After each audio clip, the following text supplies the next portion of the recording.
give him credit for it, even if it's not exactly what you need from him. But if you accept what he's giving, then you can move him to what you really need from him. But if you reject what he's giving, he'll quit. You emasculate him.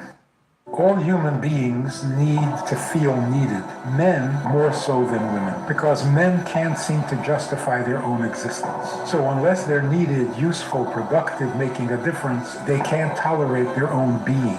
A man, when he gets married, needs to know that he is useful, necessary, important, that he is needed. So the worst thing a wife can say to her husband is, never mind, I'll do it myself. Anything the husband offers, accept it graciously, give him credit for it, even if it's not exactly what you need from him. But if you accept what he's giving, then you can move him to what you really need from him. But if you reject what he's giving, he'll quit. You emasculate him. All human beings need to feel needed, men more so than women, because men can't seem to justify their own existence. So unless they're needed, useful, productive, making a difference, they can't tolerate their own being. A man, when he gets married, needs to know that he is useful, necessary, important, that he is needed. So the worst thing a wife can say to her husband is, never mind, I'll do it myself. Anything the husband offers, accept it graciously, give him credit for it, even if it's not exactly what you need from him. But if you accept what he's giving, then you can move him to what you really need from him. But if you reject what he's giving, he'll quit. You emasculate him. All human beings need to feel needed, men more so than women, because men can't seem to justify their own existence. So unless they're needed, useful, productive, making a difference, they can't tolerate their own being. A man, when he gets married, needs to know that he is useful, necessary, important, that he is needed. So the worst thing a wife can say to her husband is, never mind, I'll do it myself.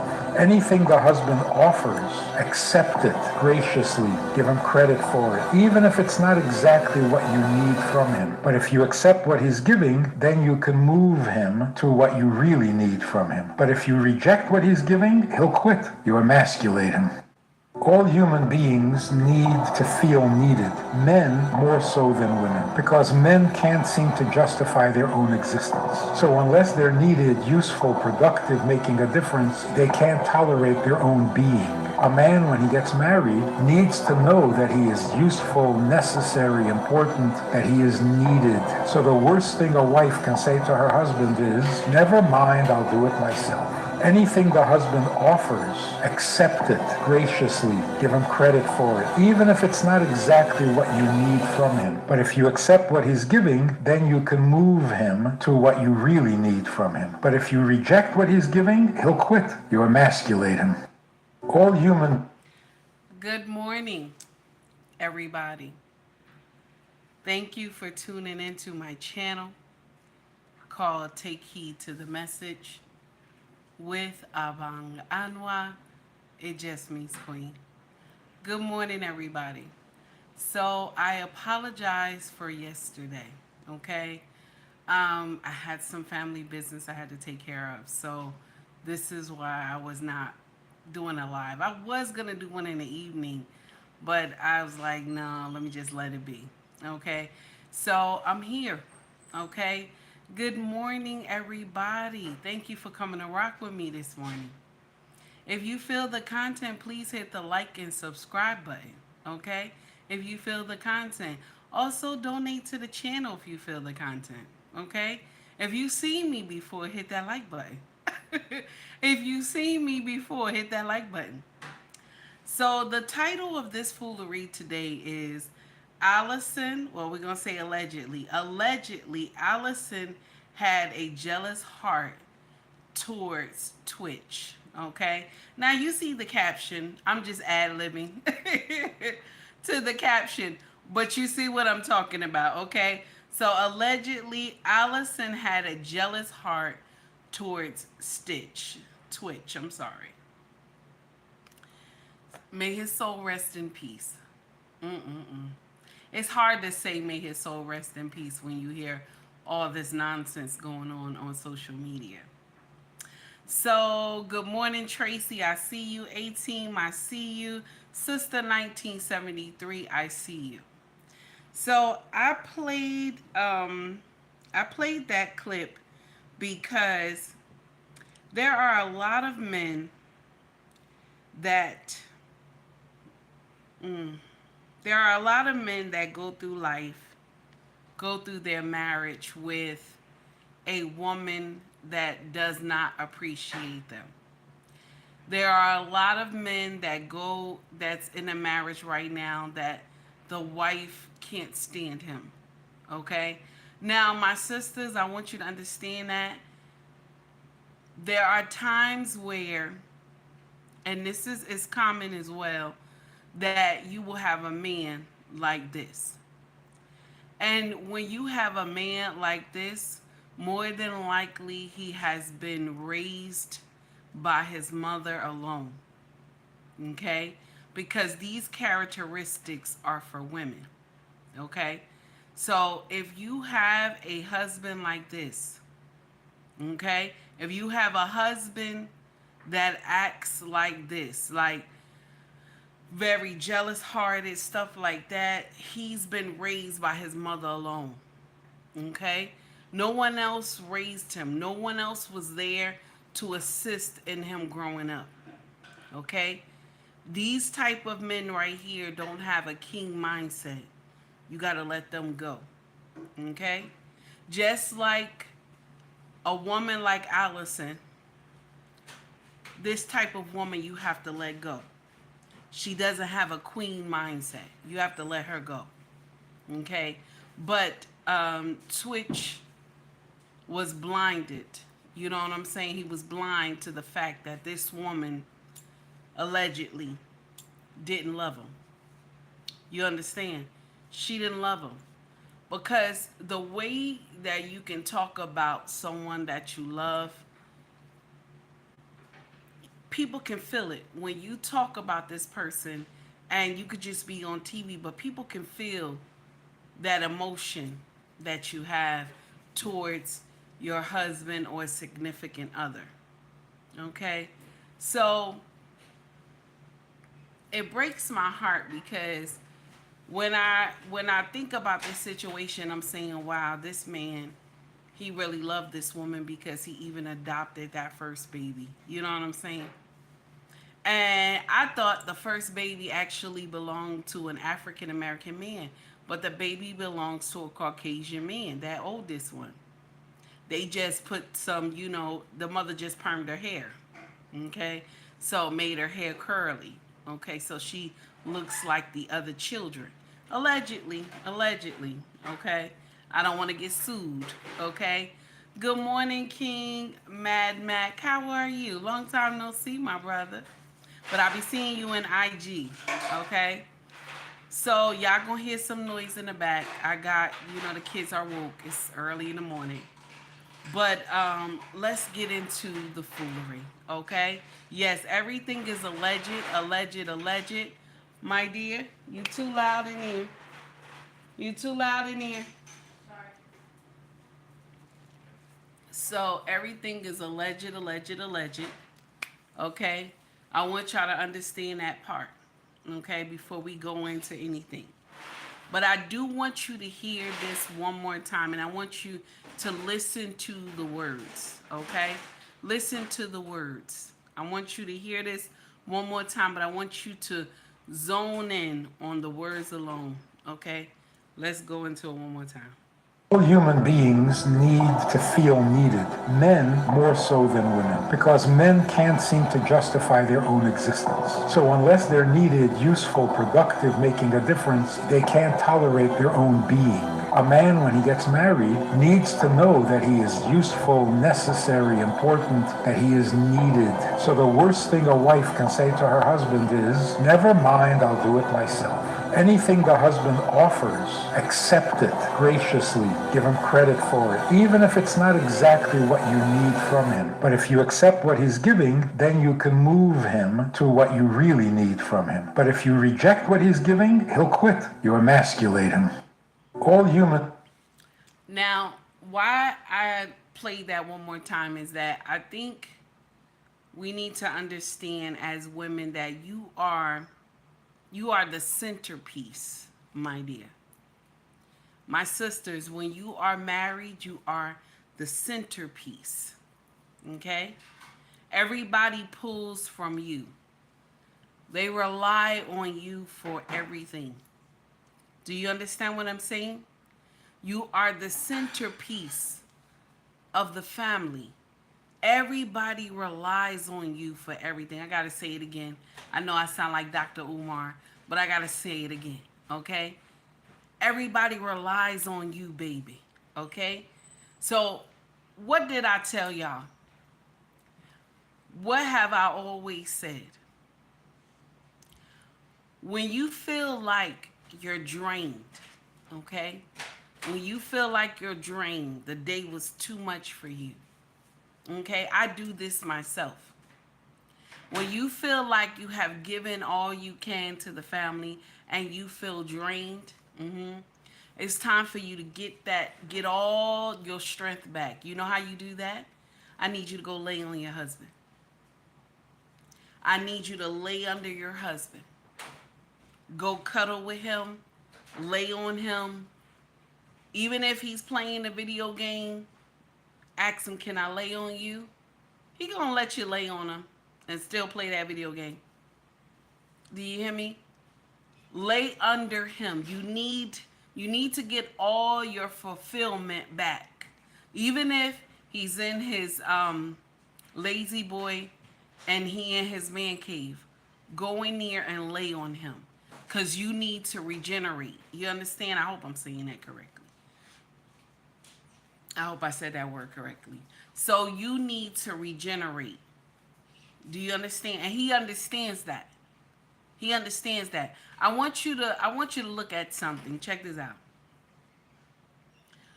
When a lioness wants to be kissed, she wants to be held. She wants her king to, to lick it all over her body, right? Y'all ever see that, right? In the animal kingdom, right? What does she do? She goes to the king. The king doesn't have to look for her.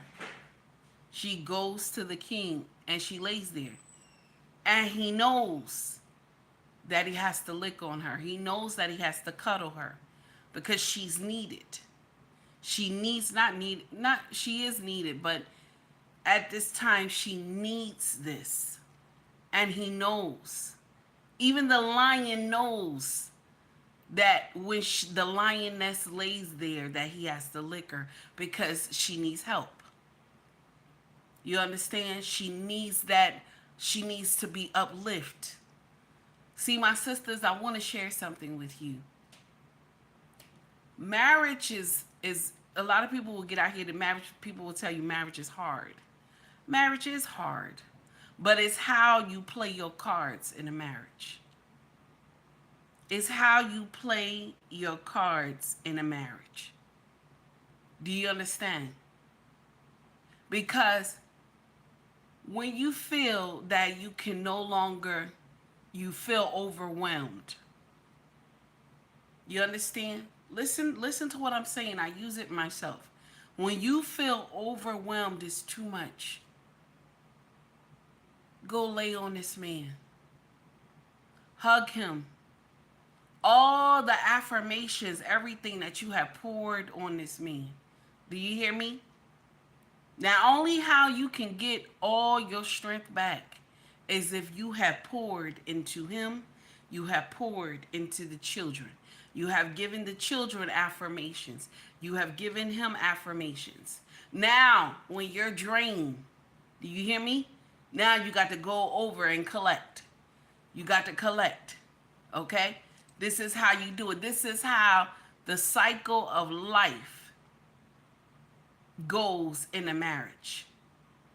If you breathe off affirmations to, and I hope I'm saying this right, when you breathe off affirmations to the husband, and you're doing it to the children, okay? So there's a time where you gotta regenerate, okay? It may not be that same week. It could be the next week. It could probably be at the end of the month. Now it's time for you to go collect everything that you have put into the family. Do you understand what I'm saying? That means you got to go get it from the king. Because this is the one that you have given all the affirmations to all month. Do you hear what I'm saying? Do you hear what I'm saying? Hey, Tara, what's up, baby? You have given the affirmation to him all month. Okay? All right? So now you go get under him. And this is when you're going to receive your own affirmation. This is when you will be able to I'm going to say it wrong. This is where you get to, and I said it, I think I was saying it right all that while. But this is when you go and get that, you get that recharge. Okay? I'm going to say it like that. Now, if you have not spoken life on your husband's name, if you have not spoken life on the children's name, okay? Thank you, 18. I'm going to miss it anyway. I was trying to get it right the first time. If you have done this, okay, then you're able to collect. But if you have been calling this man, he ain't shit, he ain't gonna never be shit, he never was shit, he ain't gonna never have shit, I'm jealous of you, oh, because you're doing this and you're doing that, and your business is going well, and you're always fighting with this man, there is no place where you can recharge, baby. There is no place where you can recharge. If you're telling the children, you ain't nothing, you ain't gonna never be nothing, you act like your daddy, you do this, you do that, if you never speak life over the children's name, okay, you can't recharge with them. Do you see what I'm saying? Do you understand? I'm trying to put it as ABC as I can, okay? Because y'all know listen, I can't get out here and throw some big words at you, okay? I'm not one of those content creators. I'm talking to you street to street, okay? All right? I'm not one of those content creators, okay? Just want to advise you early. So, if you don't speak blessings upon the family name, when it's time for you to recharge, there's nobody there. So what happens? Nothing but chaos is coming your way. Because this is what you spoke onto the family name, the children and your husband. So if you spoke all this evilness onto their name, this is what you get back. Do you hear what I'm saying? This is what you get back. So now, Tasha K had broke this down on her show about Allison. And this is all alleged, okay? This is all alleged. All right, because we don't want to get sued. This all alleged. But I want you to hear the breakdown of what Tasha K had said about Allison. Okay, I want y'all to hear the breakdown because it was painful to hear it, okay? It was painful to hear it. Now, here we go. She morphed into an interracial woman and had her kids morph into interracial kids as well too, because her older daughter is by a white man child, but she did perm her daughter's hair to make her look biracial and fit in with the other kids. And it's very ironic that after not less than 48 hours after Twitch died and took his life, she dropped his last name Boss and had her daughter drop the last name Boss.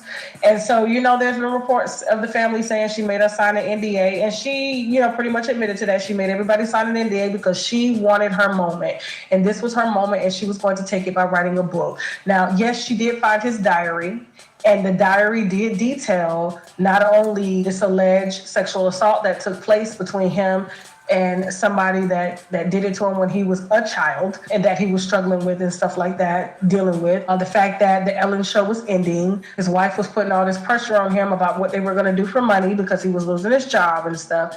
And she wanted a more stronger social media presence. She wanted to be in the front. And also she had found out in this particular diary that she did not write. And the reason she's been so cold-hearted about it is because he was planning on leaving her. And I don't blame him. I just wish he could have got away sooner. I just wish he wouldn't have left the way that he left. You know, mental health is real. As you can tell, given her public presence here lately, you can tell why Twitch had mental health issues if he was married to a bitch like this that would get out and blatantly, in my opinion, fucking lie, saying that he had a drug problem when the toxicology report clearly shows there was no drugs, there was no markings, there was no track marks, bitch, there was no nostrils. And there are videos out here allegedly showing her skiing with Armand Wiggins. This is what evil looks like, guys. It's unfortunate because I know y'all saying, that's his white queen! That's his white queen! I don't think it had anything to do with that. I think Twitch genuinely loved her. Twitch didn't strike me as the type of dude that black women really checked for. And so we have to be honest about that, because a lot of times we want to say, oh, that's what he get for marrying out of his race, and that's what he get. But a lot of times when dudes are what we consider, if they dance and do things like he was doing, corny, black women typically don't check for men like that. And so they end up falling, you know, for other races that appreciate them in their full form and where they can go and get love at. Because it's just not masculine enough for a lot of black women. We just have to be honest with that. And Twitch didn't strike me as the type that preferred somebody over another. He struck me as a type that went to someone that loved him, and so that he thought loved him. And so it turns out she was jealous of him, angry that he didn't love her, that he wanted to leave. And that's why she was so quick to step out with another man. Not only just another man, but his fucking friend. Like, how do you fuck his friend? And we're gonna say allegedly after 6 months, Emmanuel. That's some nasty fucking work, okay? And so I'm glad that the public has taken an approach to say, no, this is what we're not gonna do. This is distasteful in every fucking which way. Like, this is not how you honor someone's legacy. And if you wanna write a memoir, they was expecting her to write a memoir based on her grieving somebody that was loved publicly, and she hated so much that they loved him publicly, that they loved him more, and that he didn't love her. And this is her stepping out. And when you step out with somebody that soon to be, like, I can't prove it or anything like that, but she been fucking him. She been wanting the best friend. This man was clearly unhappy, and he was unhappy with this bitch. And as you can see, this is why. So shout out to Tasha K. Okay. Shout out to Tasha K for always having amazing content. Now, everything that she said is allegedly. Okay.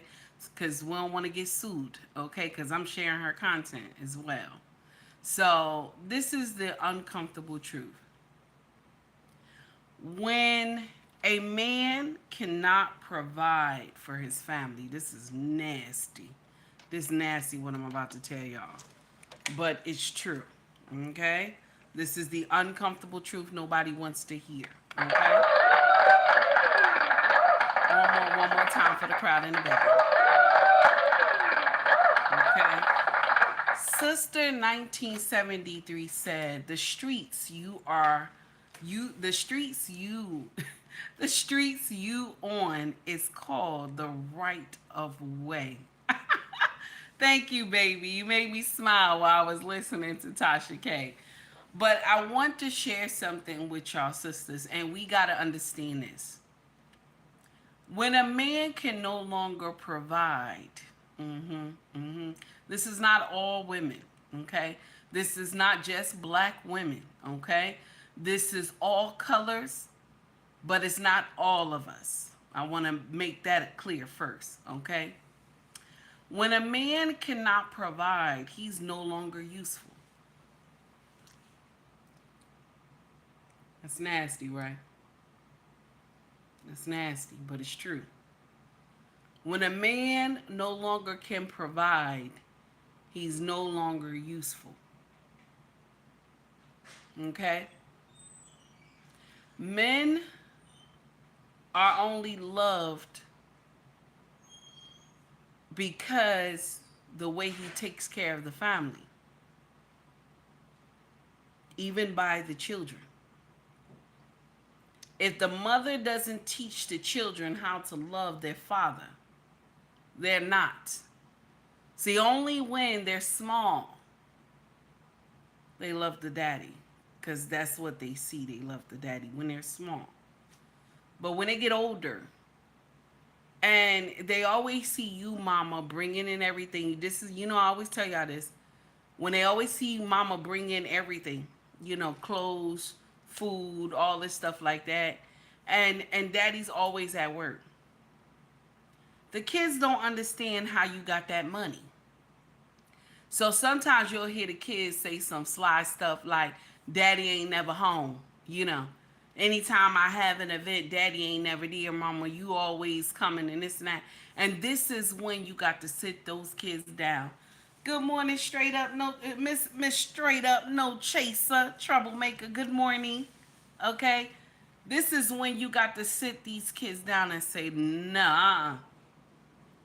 How I got that money to buy food and all that food coming in the house when y'all went and got all that food from the car, your daddy. How everything get paid in here is because of your daddy. So when you don't see him come to your events all the time and mama is the only one there, that doesn't mean he doesn't want to be there.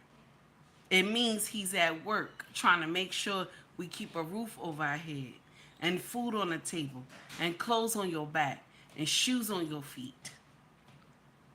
See, this is the thing that we don't explain to the children.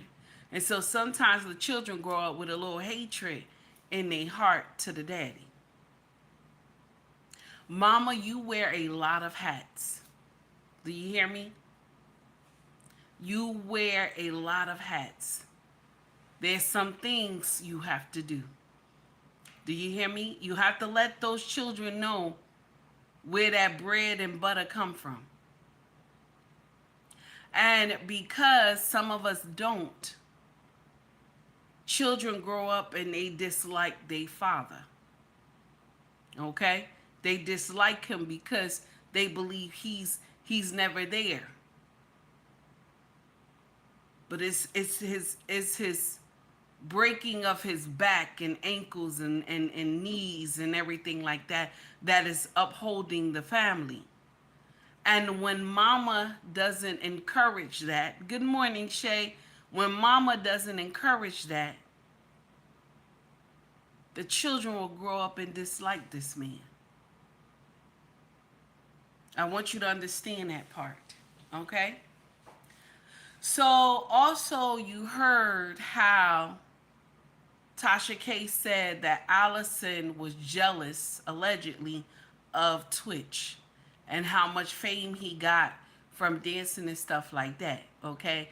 And then, he lost his job at the Ellen show, okay? Because Ellen was going, her show was dropping. So what it sounds like is that Allison was riding him about what, okay? What is the next step of what the family is going to do?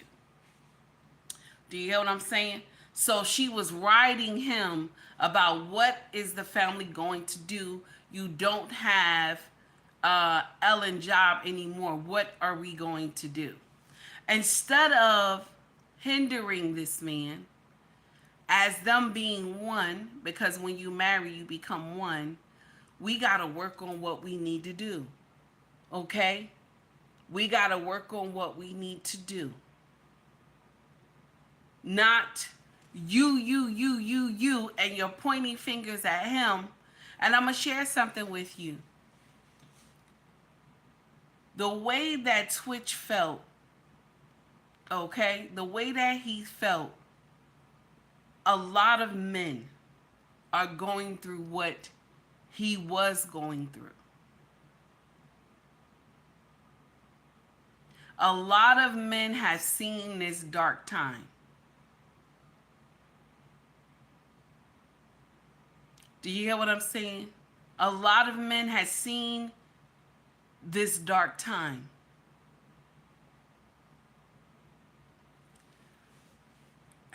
I'm going to share something with y'all. Ain't nothing like having a connection to Yahweh. Ain't nothing like it. Ain't nothing like having a connection to God. Nothing like it. Because when you get in the moment that you're trying to do something that is not right, do you hear what I'm saying?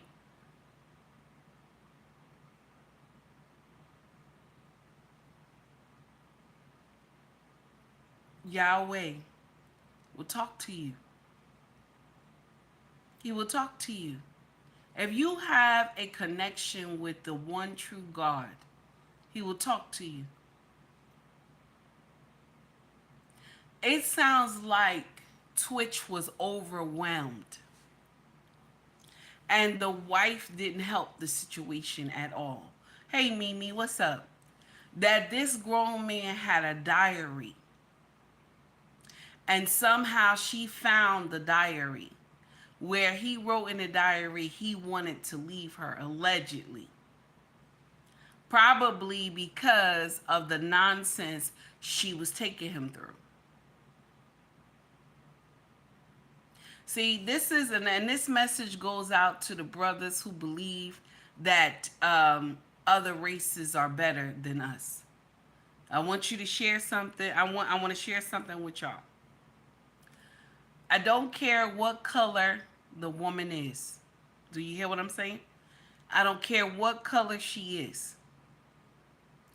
When you are not able to provide anymore, you will see her true color.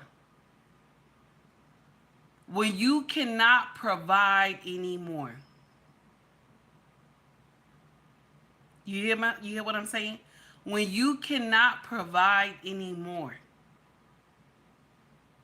you will see this woman true colors. I want you to understand that.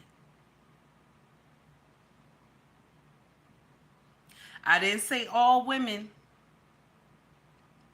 from every color. I didn't say all women, but women, some women are something else. Do you hear me? They are something else. When you cannot provide anymore, there will be a shift in the atmosphere, honey. And the shift will be, she will be queen. She will reign over you when you cannot provide in the household no more. You have gave your kingship to this woman. I'm just letting you know. I know some of y'all men like, nah, that ain't true. That ain't true, baby. It's true. That's why I always say get a little side hustle. Even if you home, internet got so many possibilities. Do something. Bring some money in. Because once she gets your kingship, she's not going to ever release it to you. There has to be a reason why you're not able to work. If it's a health reason, then you will get your wife. She will ride for you. She will. But if you just lost your job and you're not able to find anything else, baby, she gonna dog walk you. That's every color. When you cannot provide, baby, she will dog walk you. She will dog walk you. Allison was so bold enough to start sleeping with Twitch friend. Okay, allegedly. She was bold enough to start sleeping with one of his friends. Allegedly. If you like the content, please like and subscribe to the page. Also donate to the page as well. Okay? Please hit that like and subscribe button. She was so bold that it didn't bother her to sleep with his friend after he has been sent to glory. Now, do I believe that that relationship just started? I don't believe it, but allegedly, that's what she's saying. Okay? Now, this done happened 6 months after he done passed away to glory. 6 months, allegedly. And so now she's writing a tell-all book about this man and that he was on, he was on drugs, allegedly. Okay? But when they got the autopsy back, they found nothing. Now, the little girl, the eldest daughter that he adopted as his own, she came to social media and called him Stephen. Okay? That's supposed to be her daddy. She's not, my daddy because he raised her, right? But she said Stephen, okay? All disrespectful Stephen, okay? And he has adopted this girl, okay?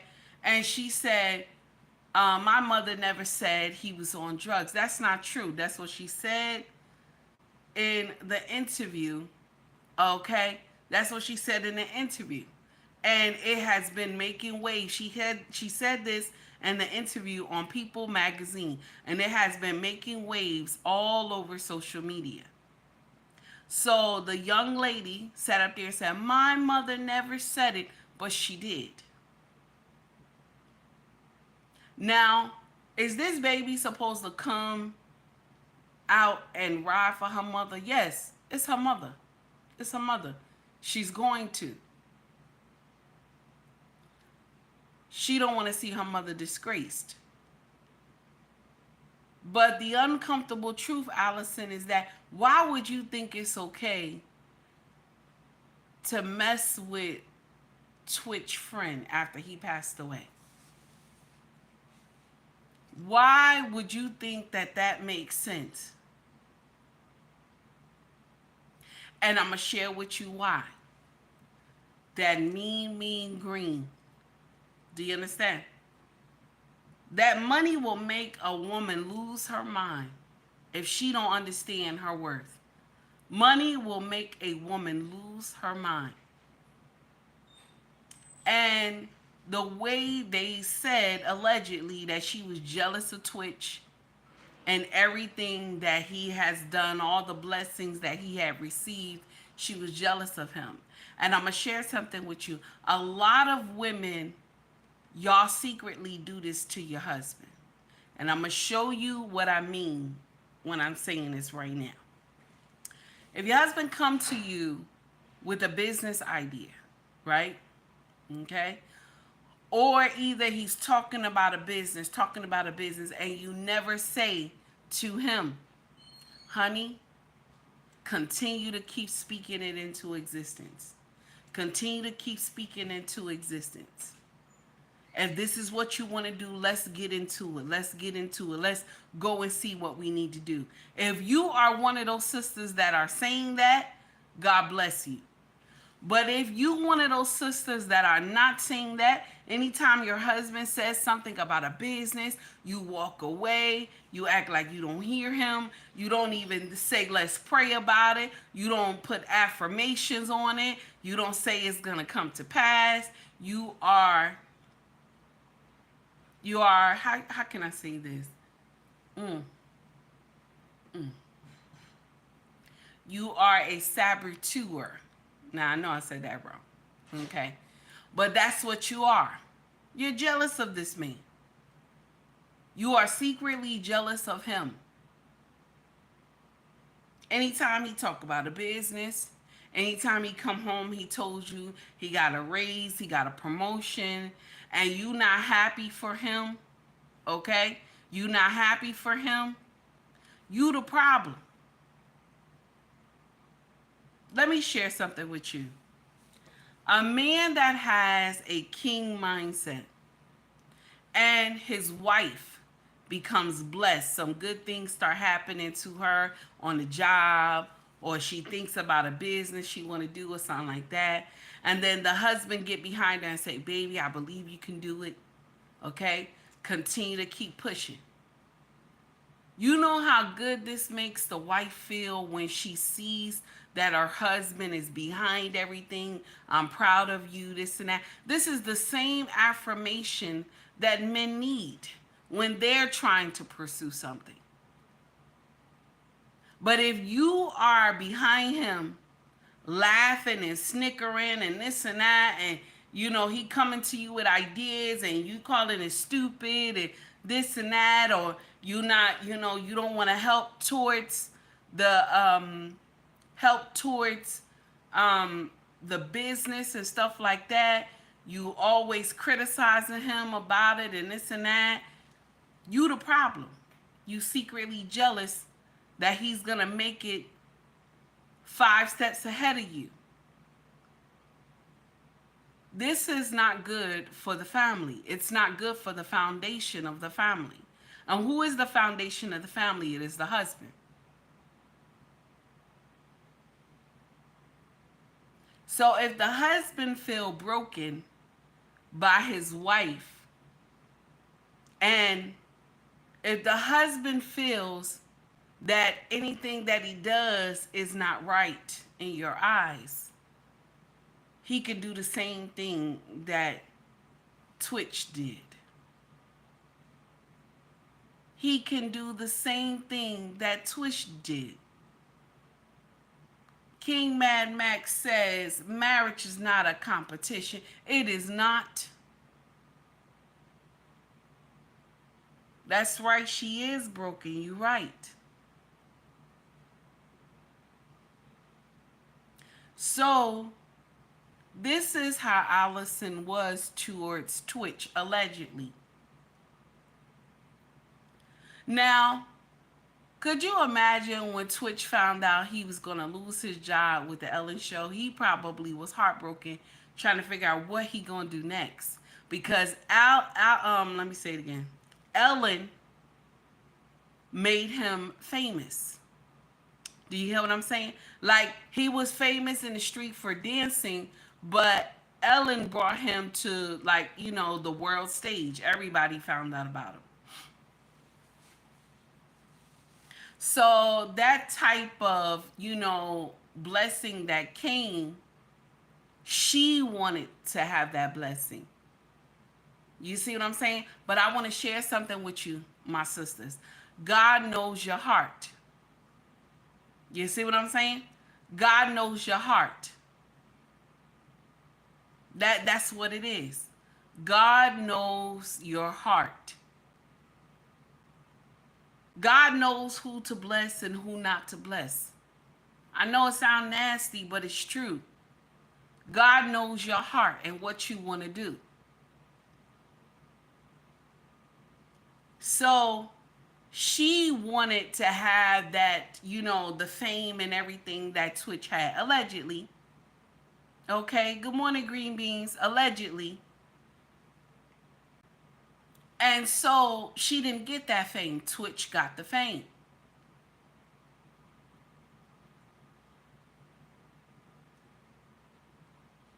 And now when Ellen's show dropped and he no longer had, you know, employment, now this is my turn to pounce on him.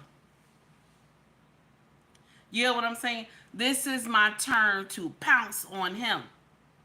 To tell him, you ain't shit, you ain't gonna never be shit, you never was shit. If you look at the way Allison look, just look at her. See, you can tell a woman that is loving and a woman that's not. You can tell. Just by just their face, you could tell. A woman that's loving and a woman that's not. You could just tell something is off. Also, when a woman opens her mouth, sometimes you will mess up your blessing just when you open your mouth. Okay? I ain't lying to you. I ain't lying to you. So, this woman was secretly jealous of her husband. She found his diary where he said, I'm going to leave her one day. So she probably found his diary maybe months before he was ready to, you know, commit what he had done. Then she read through the diary about him being, you know, molested when he was young and stuff like that. And, you know, she told the world, writing this book, telling everybody about what happened allegedly. Okay? But if a woman, if you, let me share something with you. I know I'm all over the place, but you could tell when a woman loves a man. You can tell. You could tell it's in the way that she talks. It's in the way that she uplifts his name when she's talking about him. In that whole interview that I saw in People magazine, shout out to People magazine, I saw a woman, you know, this is my own opinion. I saw a woman that hated him.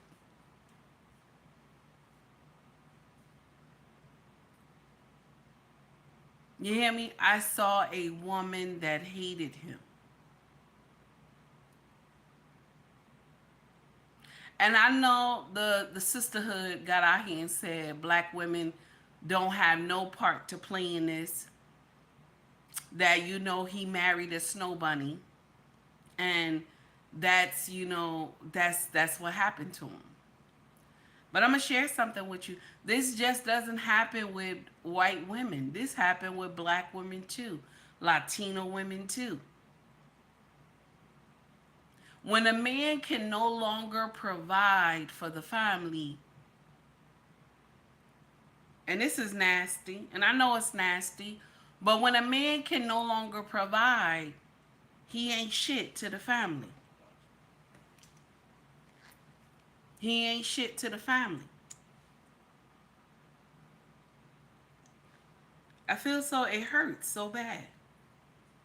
When I think about it, it hurts so bad because I'm going to share something with you.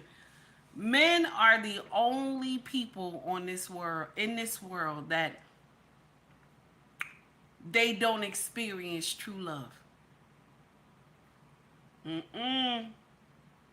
Not every man in this world has experienced true love. Not every man at all.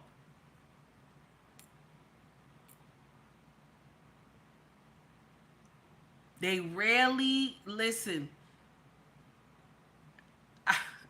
Listen. Out of all the men in the world, I say 10%. I'm going to say 5. I said 10, but I'm going to say 5. That actually get, I'm saying all the men in the world, that actually gets true love. Because the love that they get is on the condition that they can take care of the family. The love that they receive is on the condition of them being able to take care of the family.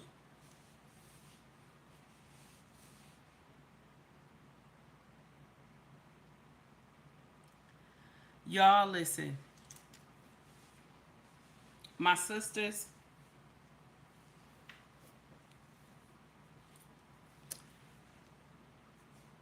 love your husband while he's here. Love him while he's here. Respect him first. And love will come into play. Love will come into play. Long as you respect him first, love will come into play. But if you love him first, respect will never come into play. You will be able to disrespect him in public and in private. Respect must come first, and the love will follow. And you continue on this path for the rest of your life. Do you hear me? Ain't nothing like the love of a man. Ain't nothing like it. Ain't nothing like the love of a man. I'm telling you right now. It can never be duplicated. It can't be. It can't be fake or nothing. It cannot be. It can't be.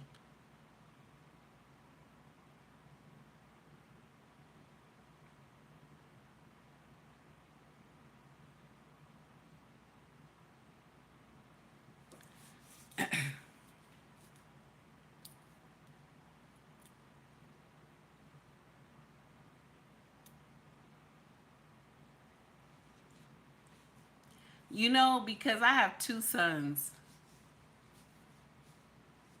my heart breaks a lot of times for men because some of them go through life without ever being truly loved by somebody. There's a condition on loving a man. There's always a condition. And the condition is that he has to be able to provide. If he can't provide, he ain't shit. And he ain't gonna never be shit. And never was shit.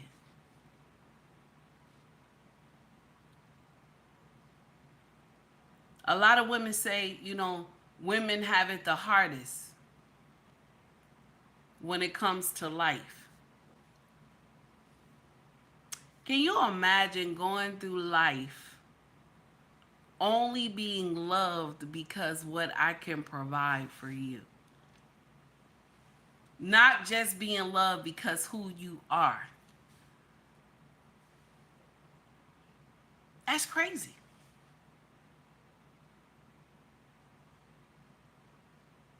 Can you imagine? That is crazy. To go through life only being loved because you brought me a new car.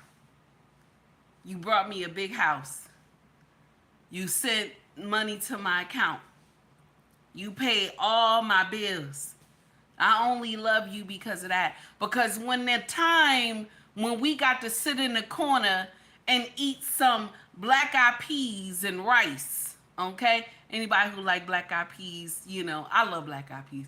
But I'm just letting you know, okay?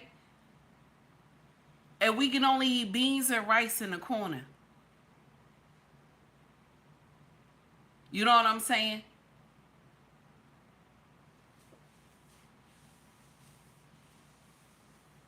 And you can still be in love with this man, even though he done gave you the world, but he lost everything. Something happened and he lost everything.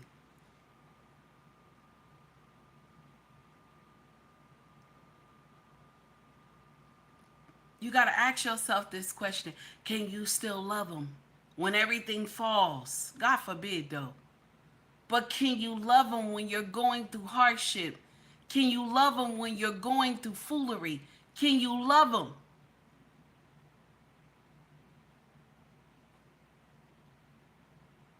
This is the uncomfortable conversation that none of us as women want to have with ourselves. Because when you get married, the vows say for richer or for poor. Can you go through for rich or for poor? Can you? Can you go through in sickness and in health? Can you do it?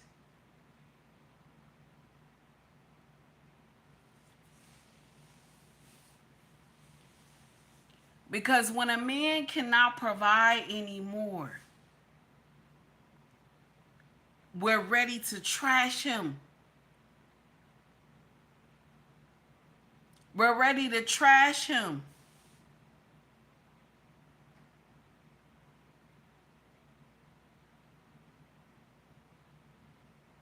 Because he cannot provide anymore.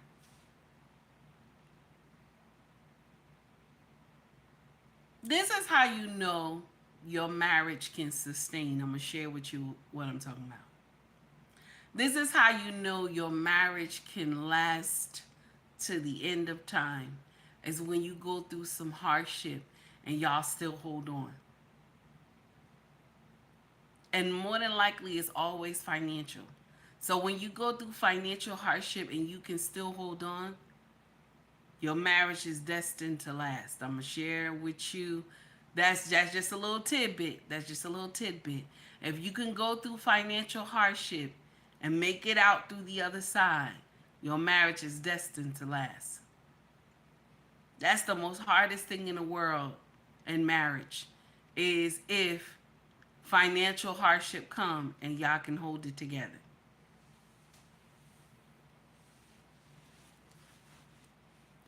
This woman came to social media and she painted Twitch in a bad light.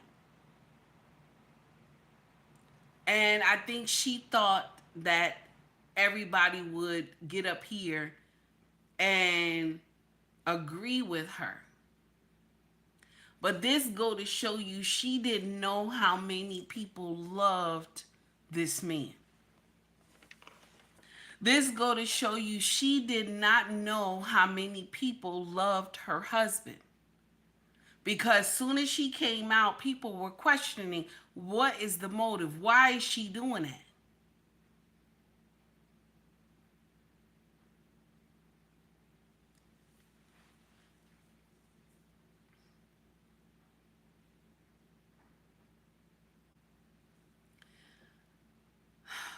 Oof. Mm-mm-mm.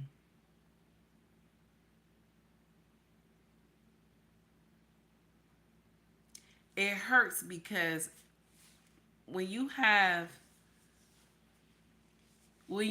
sons and you think about all the nonsense that goes on in the world,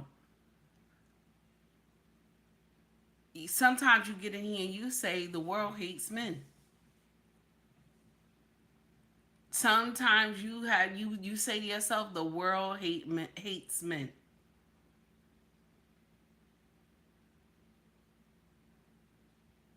Before I did this live this morning, before my husband left for work, I just like held him a little bit, like, jumped on him a little bit, and kissed him and stuff like that. And I told him, have a wonderful day. I was like, don't let nobody steal your joy. He's like, you know what? Get out my face. That's what he said to me. I was like, no, I'm just, I'm being nice, He's like, oh, you trying to be nice? I'm about to leave. I said, yes. Yes. And I told him, I'm always nice to you, sir. I'm always nice to you. Okay? Let's not start no nonsense. And he started laughing. The thing is that the more I do social media, the more I say, my God, I am so blessed to have a king like this. The more I listen to the horror stories on social media, I say I am so blessed to have a man like this. I'll share something with you. I was on a podcast, right? I was on a panel, okay? And somebody said, Take Heed husband worked for the U.S. Postal Service, right? And everybody on the panel was looking at me like, like I was crazy. And I told him, I said, yes, my husband does. Because people believe that everybody who comes to social media, they make six figures, you know what I'm saying, or more. Like they live some lavish lifestyle. I'm not one of those content creators. Hey, Renee, what's up? I'm not one of those content creators. So, all right. So I said yes. And he said, and Take Heed love her husband so much. But it's not because of what my husband can do for our family. I genuinely love my husband with all my heart. You know what I'm saying? Like, I know if something happened to this man, it's going to be a problem for me. It's going to be a problem for me. You understand? Like, I'm so attached to this man. This is an issue here if something happens to him.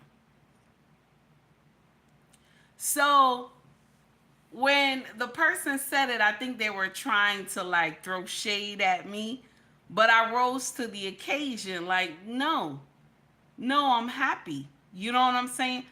I live within my means. I'm not out here trying to style for the gram. I'm an average Joe. But when I look at a lot of these content creators that be on social media, none of y'all have ever experienced real love. None of y'all have ever experienced real love. You only been loved by what you can provide for your family. Like my husband today, if something happened, we gonna work together to maintain what we have. We're gonna find a way, honey, to maintain what we have. And my husband, if something happened with my husband today, and he's not able to do what he does, we gonna find a way. Hell or high water. I won't be on him talking about you ain't shit, you ain't gonna never be shit, you never was shit, how you lose this, how you lost that. You won't hear Take Heed say that. We will work together because we've been through that road before. We will work together to secure everything we have and figure out something until we can get it right. Until we can get it right.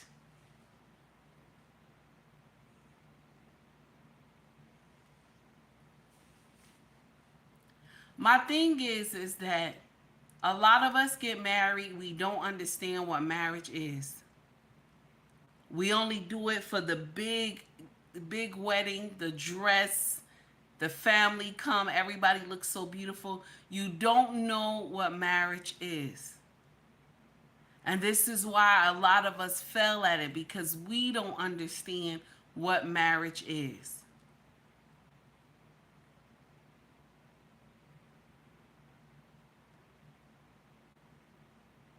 This woman, why she's talking like that is because she found that diary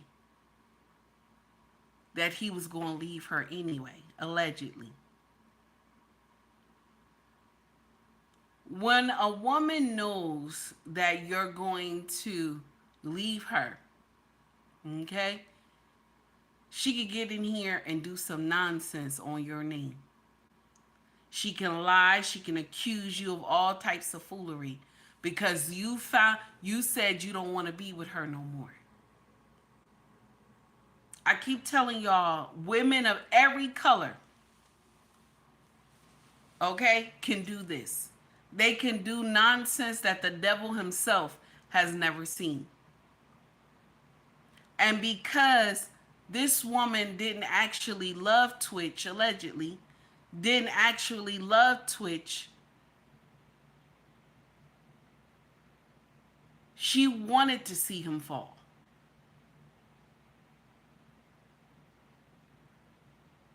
She wanted to see him fall. And there's a lot of women out here that are like that. Let's get to the next one. Let's get in here to the next one. Shout out to Tasha K for doing the damn thing. I want y'all to hear T.I. He got a little something. Okay, a little something. I want y'all to hear it. Just what he said. Check this out. We're here to coexist, man. We ain't here to do the same things. The perfect relationship is when you recognize the strengths of your man, and then you compensate those strengths by having strengths in the areas he's weakest in. Not trying to be strong in the same area he's strong. You dig what I'm saying? We were put here to coexist, man. We ain't here to do the same things. The perfect relationship is when you recognize the strengths of your man, and then you compensate those strengths by having strengths in the areas he's weakest in. Not trying to be strong in the same area he's strong. You dig what I'm saying? We were put here to coexist. Did you hear that? We were here to coexist together. You don't have to be strong in all the areas that he's strong in. Be strong in the areas he's not strong in. That's why I said to y'all that your husband is carrying the house. Do you hear what I'm saying? Your husband is carrying the house. So whatever drops out of the house, baby, you got to pick it up because you the helpmate. You got to pick it up and throw it back in the house. Do you hear what I'm saying? We got to work together to make this marriage flow. There's things my husband is good in that I'm not. There's things I'm good in and he's not. And we work together as one. That's how it's supposed to go.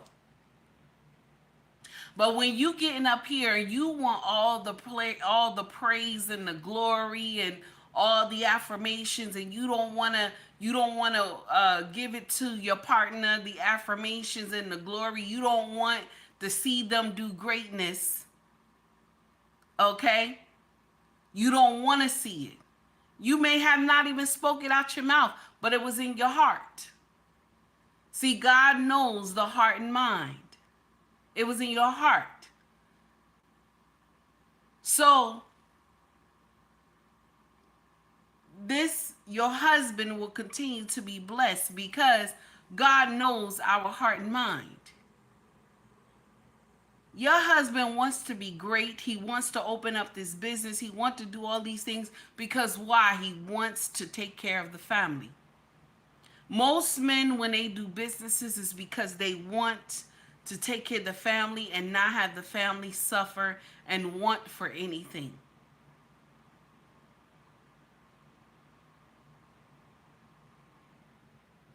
And we're sitting up here, you're worried about how all these blessings are coming to your husband, but you forget that the blessings that's coming to your husband is for the entire family. The blessings is for the entire family. If you like the content, please like and subscribe to the page. Also donate to the page. I got 86 in here watching me and I only got 25 likes. Be nice now. Be nice now, okay? Be nice, because how do I have that many people in here and y'all don't even hit the like, nobody's hitting the like button, okay? Nobody's hitting the like button at all. Come on now. That's nasty, okay? That's nasty. But I know some of y'all in here like this. I know. I can't argue with you. You mad. I can't argue with you. No. Look at you. Look at you. You mad. Look at you. You big mad. I'm happy. Hit that like button. Hit that like button. Why you being mean? Hit that like button. Okay? Hit that like button. Nasty. You sitting in here listening to me, you can't even hit the like button. Now, back to the story at hand.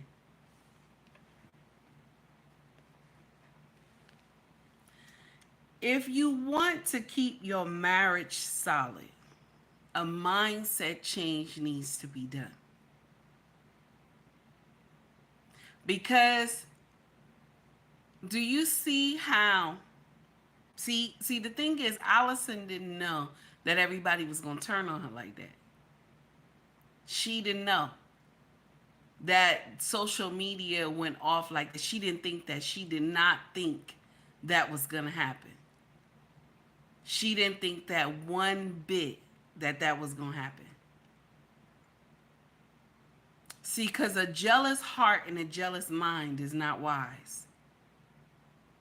You can't be wise being jealous. There's no way. There's no way that you think it makes sense to you to be jealous of your husband.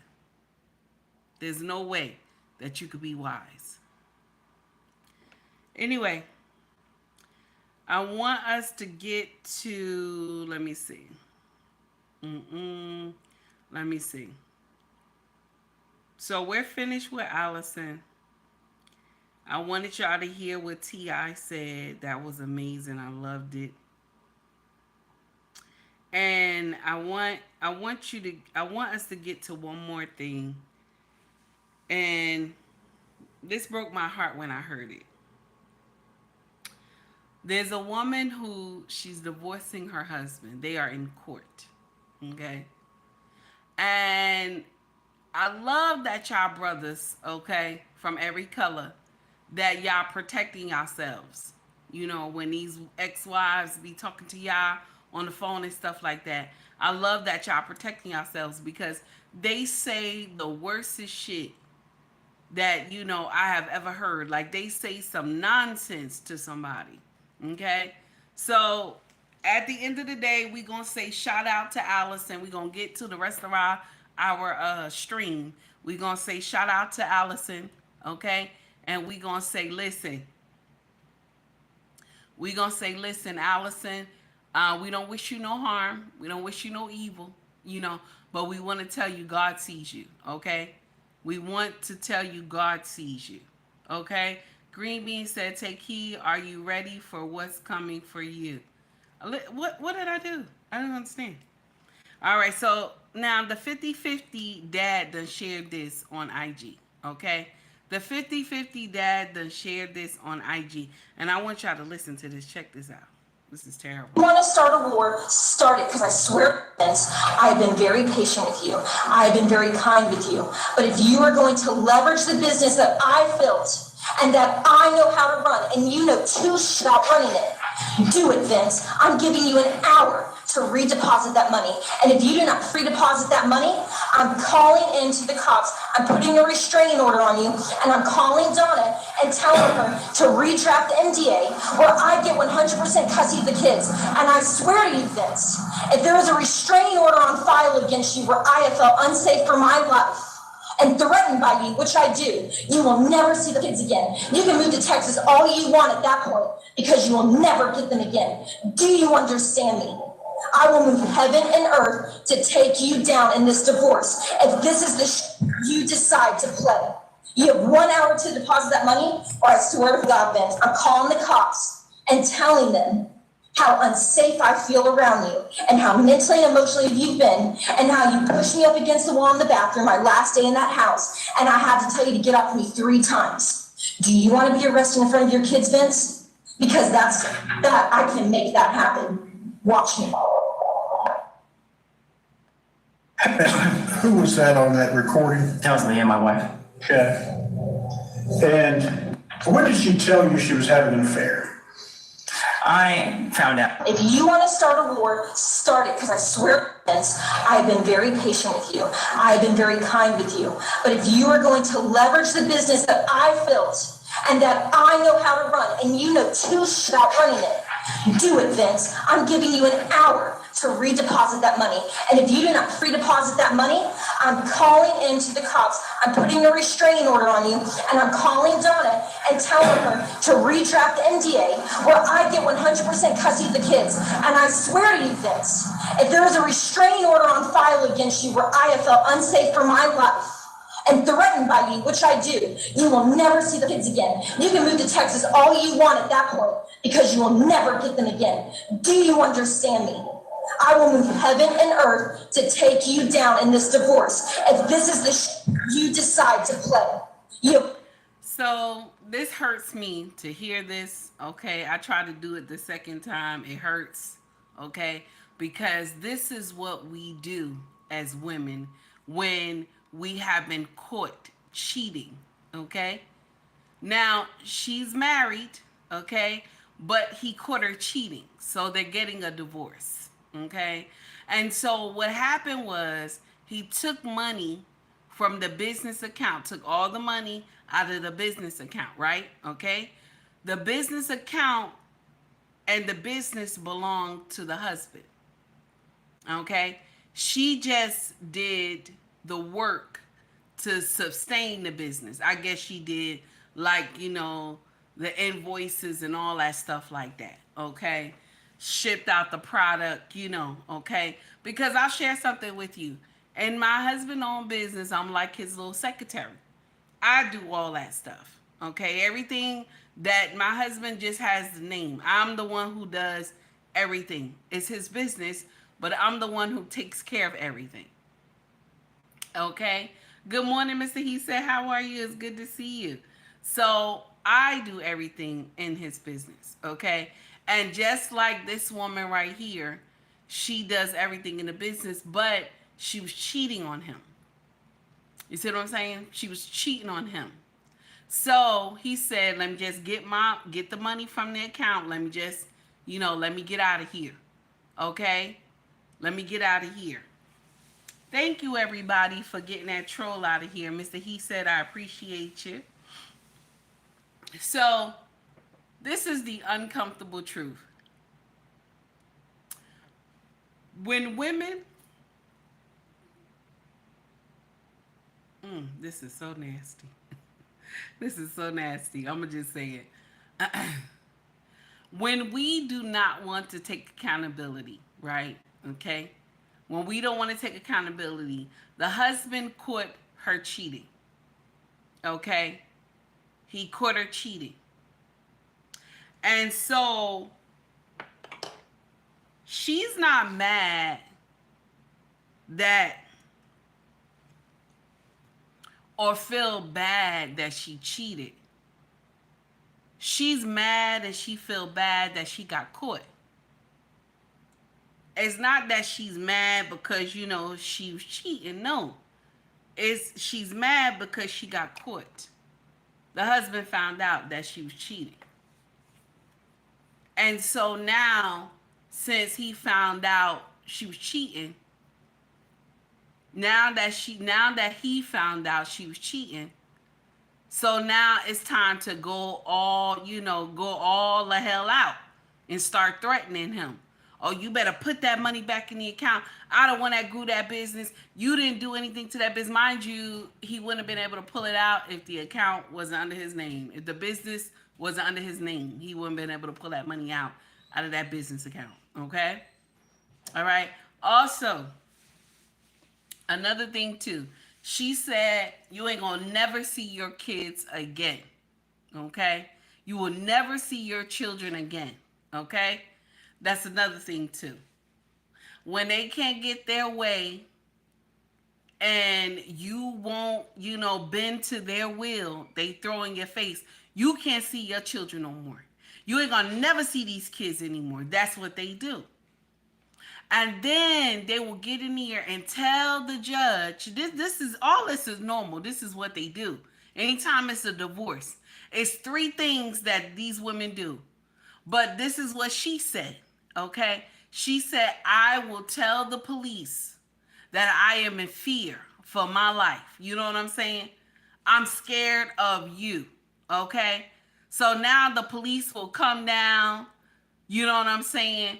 And she might have a scar on her face, and she said he did something, and it'll be a lie, but they will lock him up. You understand what I'm saying? Good morning, Mr. He said, thank you for the $2 super chat, sir. I appreciate you. And so they will lock him up. Do you hear me? They will lock him up and throw away the key, all because she said he hit me, He hit me, and it might be a fake hit, too. Thank you, Mr. He said, for the $2 super chat. Good morning, sister. That's what he said. Good morning, sir. How are you? Okay? So this is the uncomfortable truth. She was willing and able to lie on this man. She didn't know that he was recording everything to play for the judge to hear it. The judge is sitting up there just shaking his head like this is some nonsense here. You know what I'm saying? All because... And then the judge asked him, so when did you find out she was cheating? He said, when did this happen? He said, when I found out that she was cheating. Okay. This is what it is. He found out you were cheating. And so now you don't want to take accountability for what you done. So no, now it's time for me to rain hell all over this man. And I cheated on him. because you don't want to be held accountable for the nonsense that you have done, and you destroyed the family. Talking about he better make sure he return that money. You built the business, and it's his supply. More than likely, he bought the suppliers and all that stuff in the business for it to even stay afloat. And I'm not going to sit up here and say he was wrong for depleting the account. Why are you sharing that pussy? Why are you sharing it? You sharing his pussy with somebody else.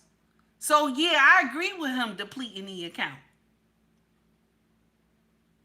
Go get your man to give you that money. You cheating on your husband. Go get your man to give you some money. Some of y'all think cheating makes sense. And then when you play games, you win prizes. And when y'all get in here and win these prizes, y'all get in here and start lying. Oh, he was abusive. He did this. He did that. Some of y'all will get in here and even have children lie on their father. Some of y'all will get in here and have children lie on their father. Here we go. I got something for y'all. Listen to this. Hear about the father who was released early from a 20-year prison sentence when his daughter finally admitted that she lied when she said that he raped her. This is Cedric Sezzi, and in 2003, he was charged with 2 counts of rape and sentenced to 20 years in prison when his 8-year-old daughter told authorities that he had assaulted her. Cedric said that life was tough in prison, especially when people found out about his charges. He said he had to join gangs in order to survive. When his daughter Pinky turned 18, she said she began to feel so guilty that she reached out to social workers and confessed that her mother had told her to lie on her father. Once the authorities were notified that Pinky was retracting her testimony against her father, Cedric was set for release, but 10 years had already gone by. He says that he forgives his daughter because she was only 8 years old at the time, and he knows that her mother had coached her. Pinky's mother died in 2007, so Cedric can't even ask her why. What do you think about this story? Leave a comment to let me know. I'm Tierra with the T. Follow for more. Did you hear about the... When you hear stories like that, all you could do is cry, because this child was 8 years old and the mama told her to get up there and lie about the daddy. Some of y'all have the heart and mind to do that to a man that you claim you once loved. Y'all have the heart and mind to have their own children lie on them.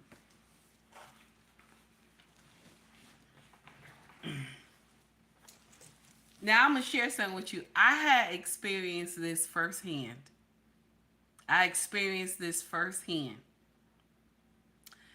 My mother and father never had a good relationship. Never, not one time. Okay?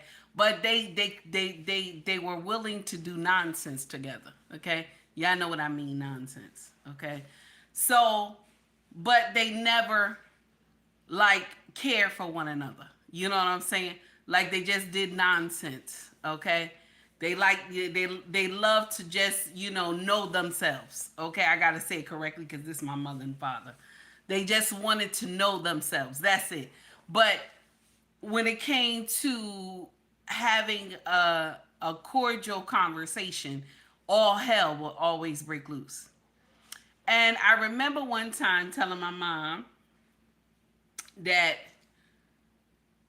my dad, me and my dad had to sleep in the same bed together. My dad doesn't have another little bed when I came over to his house, right? So my mom tried to say something like, "Did your daddy touch you?" You know what I'm saying? Like, did your daddy ever touch you or something like that? Oh, I'm gonna call the police on him and this and that. So, and I was young, but I was a little tough, a little tight. Like, I was young, but I was tough. You know what I'm saying? And I told my mom a tough face. I said, my daddy ain't do nothing to me. You ain't gonna get me to say nothing against my father. That's what I told her. I said he ain't touched me not one time. Okay? I just slept on his bed with him. And I was tiny. I was like maybe 7 or something like that. And she gonna get up there and tell me that nonsense. Okay? I was not having it. You wouldn't get me up here and lie about my daddy. Now, my daddy did some stuff that I didn't like when I was young. There was some things I wanted him to do for me. He couldn't. And because my daddy didn't grow up with his father. So it was a lot of nonsense going on here with my father. But you could never get, take heed, get in here and say some evil stuff like that about her dad. My father loved women though. My daddy loved women though. You hear me? My daddy loved women though. He loved women, okay? Listen. King Mad Mac, how are you, baby? Thank you for the $10 super chat. What gets me is, what about the parents holding the child accountable for saying things like that? You're saying setting up a man who you are married to. I know. It's heartbreaking, but a lot of women do that nonsense. They think that mess is okay because they're trying to hurt this man. Okay? They're trying to hurt this man. And sometimes you'll have women who will teach their children, and the child trying to make mama happy. And the child will get in here and lie. But I'm going to share something with you. The only problem is that when you don't pull that child away from the mama, that's how you can get the true story. Pull those children away from the mama where the mama can't see you talking to the child. The child will break down and tell you what really happened. Okay? So shout out to the detectives who do that. Shout out to the doctors who do that. Shout out to the caseworkers who do that. And then you find out the truth that the mama is lying. But there are a lot of women who get out here and tell all these cock and bull stories and will get the father put, and this is the thing. I'm surprised the father even was able to live 10 years in the prison. Because more than likely, they would have tried to take him out of here. 10 years he was able to live in the prison. All on a lie. You sent this man and you ain't feel none guilty. It was only until, the child turned 18 and she came and said, my dad did not do those things to me. And the father said he's not angry with his daughter because, the mother taught her how to lie. The mother taught her how to lie. And this is when it comes into play, like I'm telling y'all. Women can train these children to love their father, and they can train these children to hate him. Women are the first teachers to those children. Fathers are the teachers of the household, but women are the first teachers to these children. They can teach these children how to hate and how to love their father.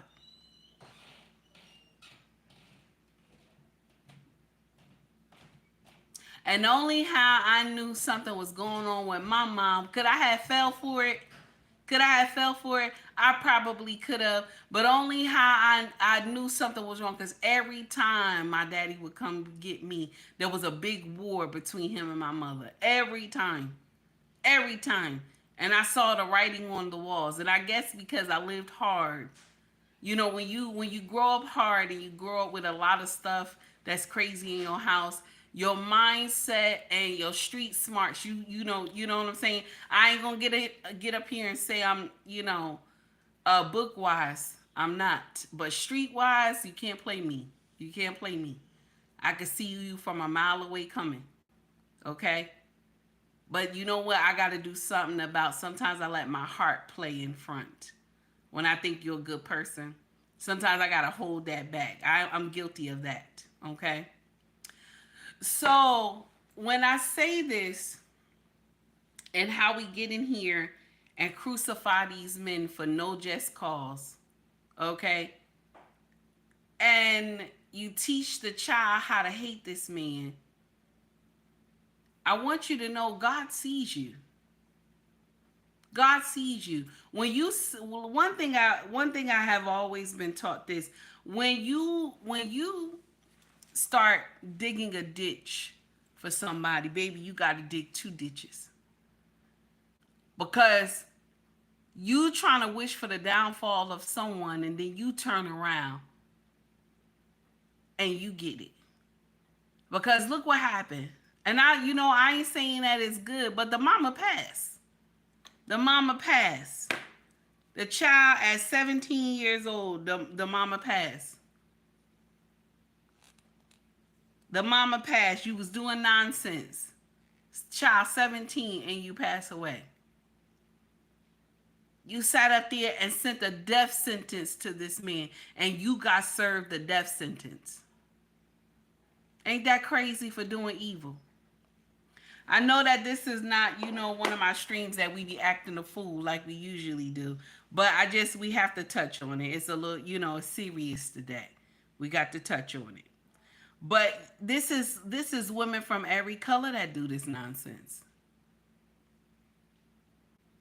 This is why they say a man who finds a wife finds a good thing. This is why men always take their time to make sure that, they start assessing you early. When you meet a man and he start on the ball already, he assessing you like this, like it's like clockwork, he sees something in you. He sees something in you.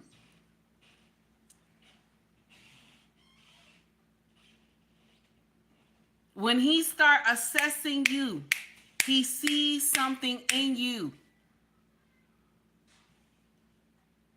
I want you to understand that.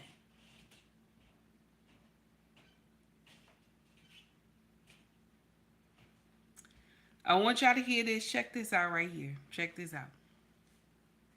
This is for all the passport bros. Shout out to the passport bros. We jumping on to something else. Shout out to the passport bros. I don't have no hate towards the passport bros, but I want y'all to hear this because this jumped up on my feed and I wanted to share it with y'all. Check this out. 1,000 people contracted HIV in the Dominican Republic in 2024. Passport bros, I know that's been one of your favorite destinations to go to, man. I know y'all been in Colombia, we ain't get those numbers in yet. But I know y'all been going to DR, man, ever since y'all find out you get it for the 40. You know what I'm saying? We don't know if inflation causes prices to go up, man. So if you're a woman that's dating a man that travels to the DR for fun, task them. If you're married, man, and he go to DR, task them. We all know what these dudes are going over there for, man. 84,000 cases, bro, in 1 year, right? And these are people that went and got tested, bro. A lot of Dominican men, if they don't feel any pain, bro, they ain't going nowhere. So just know that. That's people that say, hey, I feel a little sick, man. Let me go and get checked out. 84,000 people, man. That's freaking insane, bro. How careless people are, man, with their health when it comes to the way they express themselves sexually. People, man, come on, man. It's not that expensive. Use protection, people, man. Don't play with your life like that. I know there's medication today you can live with it almost as if you don't have it, but you still know that you do. You don't want to deal with that, man. You don't want to put other people through that. Be responsible, people. It's 2025, man. We got to do better. 84,000. I want to share something with y'all. And the only why I brought that up is because it's not just Dominican Republic. You know what I'm saying? It's America as well. But a lot of y'all will get in here and say, well, I'm going to take my medication. I'm going to do this. I'm going to do that. Let me share something with you.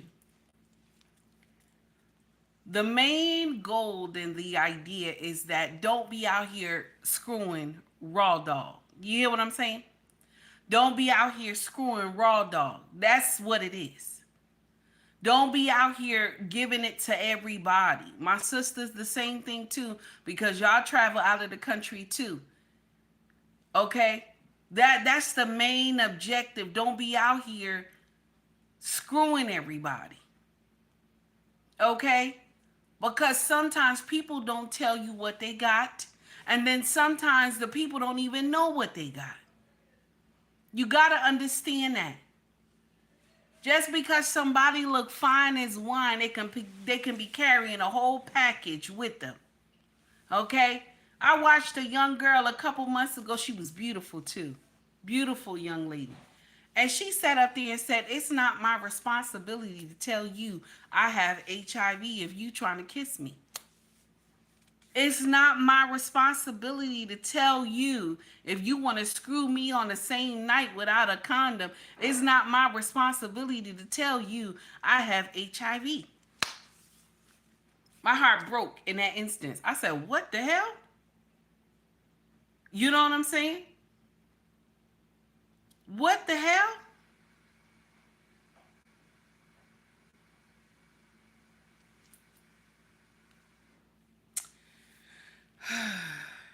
That's a lot of people.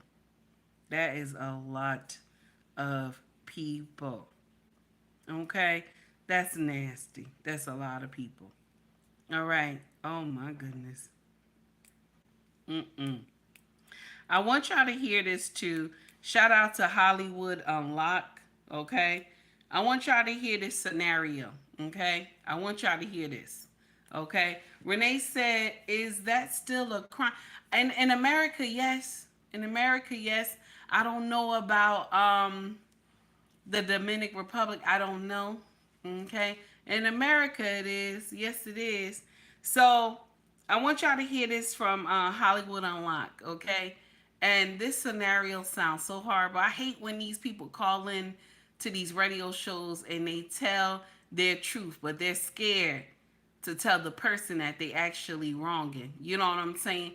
They're scared. They sometimes when y'all come and do these little, call-ins and stuff, y'all doing it for clout. You're doing it to feel good, to tell on yourself, and that, oh, you're not gonna get caught. You know what I'm saying? You're not gonna get caught. Here we go. Check this out. Pregnant by my baby daddy's dad. Whoa! Wait, your baby daddy's dad, so the Grandfather. father-in-law. Yes. How did that happen? Like, how did y'all hook up? We met years ago and we fell in love maybe the last year. Oh, so you're in love. I'm in love. Whoa. Does your baby daddy know? He definitely does, yeah. He does now. Are you gonna tell him? When are you gonna tell him is the real question. Well, I'm due next month, so maybe next month I have 1 month to figure it out. Did you have a baby shower yet? No, I haven't. Who does he think? I'm 37. I think I'm too old for baby showers. So. Who does he think you're pregnant by? Him. Wait, your baby daddy thinks it's his kid? Yes. Stay up, Angela. That DNA test might show it is because they probably got the same DNA. You Right. could maybe pass it off. Well, we've been together, exactly, but we've been together for 16 years, so I don't think it's going to be a problem. Wait. You don't think it's going to be a problem? What do you mean? It's going to look like him because it's his daddy's baby, so it's going to look, it's like, So you're not gonna tell him. You're gonna let him think it's his. I'm definitely not. I'm just going to keep it in the family. Oh, all in the family, indeed. Wow. Damn. All right. Well, that's a big secret. I'm pregnant by my baby daddy's dad. Whoa. Wait, She pregnant by her baby's daddy's dad. Okay? She's pregnant by her baby's dad. Okay? Drizzle, I saw what you wrote in here. Now, remember I said the message we are listening to. We're not talking about T.I. and his past and all that stuff like that, because we know he has done a lot of stuff on Demon Time. But we're talking about the message itself that T.I. was saying, that we complement each other. You know what I'm saying? In a marriage, one can be better in something, the other one can be better in something, and then they come together. So we're only talking about the message, not about T.I. background and none of that stuff like that. What he's saying in the message, it doesn't make it false, right? What he said in the message, it doesn't make it false, right? Because what he's saying, he telling the truth. Good morning, Cell Light. How are you? It's good to see you. It doesn't, you know what I'm saying? So what he's saying, it makes sense. Okay? But now let's get on to the foolery that we just heard on Hollywood Unlocked. Okay, now they done dubbed the video. Okay, they done dubbed the video because y'all know who radio show that actually is. But she calls in and she says, I'm pregnant by my baby daddy's father. Okay? So even if they get the DNA test, you know, it's you know, what you gonna do? Okay? What you gonna do? Okay? And she's screwing both of them. And she fine with screwing her husband, you know what I'm saying, her baby daddy and the father. And the father ain't got no morals. Cause why you want the same pussy that your son is screwing? You know what I'm saying? Like, how do you think that that makes sense? You gonna screw the same pussy your son is screwing, and he got children with this girl already. You know what I'm saying? That doesn't make sense. This is what I'm talking about when there's no king logic. You know what I'm saying? No king logic. And then, baby, you know, use a nasty hoe, honey. Use a chicken hoe. Because I don't, you know, I know they call into these shows. They be like, this is, you know, we're not judging. You're not judging. I need something like that. I need a line like that. You know, I think we're gonna talk about that. I need a line like that. Because I'm going to say, listen, we're judging. We're judging. Why do you think that that makes sense to sleep with your baby daddy father? Okay? Why you think it makes sense for you to give that pussy to your baby daddy father? Okay? And then you say ain't nobody gonna know. Okay? Ain't nobody gonna know because you know it's like they got the same blood anyway. So this man is raising his brother or his sister. And you know when the father probably going to tell him is when he passed away, he going to tell his son that he been sleeping with the baby mama. And, you know, this is the baby. You know, this is his baby. That's his baby. You're raising your brother. Do you know how, oh my God, that man, when he find out, that child is in for the rudest awakening of their life. When that child find out, okay? She says she about to have a baby. She about to have a baby. She already 8 months. She about to have this baby. Okay? And so she says she hasn't told her baby father yet, okay, that he not the father. You know what I'm saying? And this is why, you know, some of these men lose their mind. Some of these men lose their mind for nonsense like this.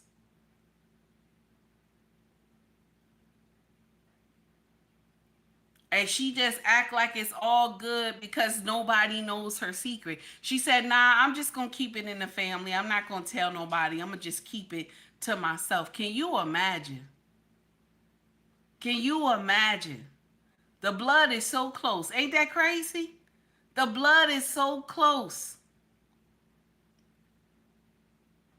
And the thing is that a lot of women in the comment section, they didn't think anything was wrong with it. You know, that's how you know we in trouble. When you just, you know, you see bullshit that everybody getting here. Steven, what's up, baby? Everybody getting here and you believe that, you know, you said I didn't receive a notification. Oh, I'm sorry, honey. I don't know what's going on. YouTube is doing some nonsense, honey. I don't know what's going on. So you get in here, you screwing the baby, the grandfather, you know. So now the son is raising his brother or his sister as his own. That's some demonic work right there, sis. That's some demonic work right there, sis. Oh my goodness. And you know what? And we laugh about stuff like this, you know. We find it funny. We find it funny until the man flip out and go crazy. Then it's not funny no more. It's not funny no more. When they on Fox News, it's not funny no more.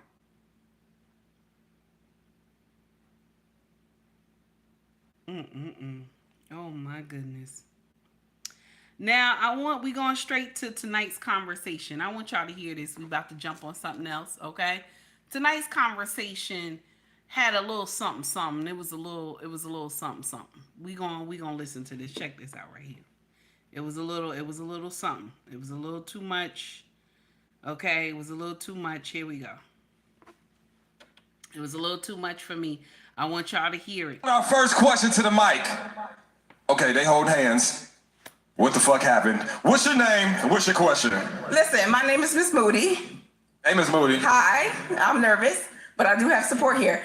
I've been in a relationship with my baby's father since I was 16 years old. We've been married for 5 years. He recently left me, and I just saw him here with his new girlfriend. Okay, so he's here?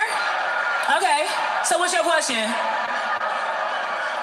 This is all fresh for me, so it's like... Hold on. Wait, hold on. This is all new. This is all fresh for me. You say what? This is all new for me. Like It's all It's all new for you? Yes. So who you bring? And this breaks my heart right here. When you hear this right here. You see, this is why I tell y'all the sisterhood is not real. This is why I say that. The sisterhood is not real. Check this out. Let's continue. Oh, you brought your girl, and you look cute. Okay, so why we give a fuck about what they doing? You having fun? I'm having fun. Good. I'm having a great time, but Are y'all divorced? not yet. Oh, that's why you give a fuck. Okay, so you gotta say that. She didn't say that. We have two children. So y'all are separated. How long have you been separated? Wouldn't it be fucked up? 6 months to 8 months. It's fucked up, right? Wouldn't it be fucked up? It's his turn with the kids, but he like, I gotta work tonight. And you find his ass here? He had tonight's conversation and shit. All right, hold on. Before we go further.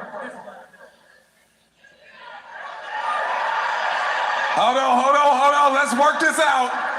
What is there to work out though? I'm confused. No. I really am. No. All right. True or false? Do you agree with dating while separated?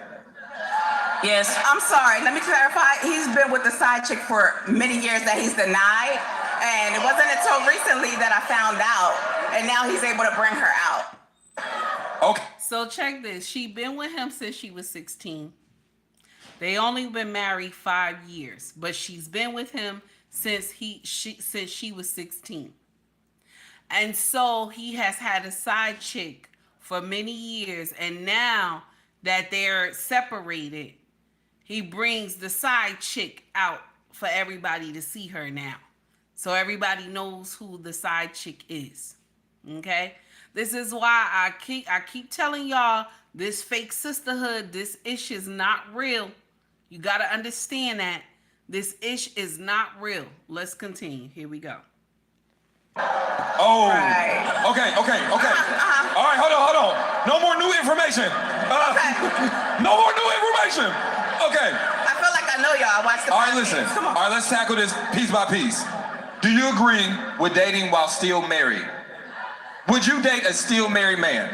Hell no, absolutely not. Hard no. Why not? Because he's still married.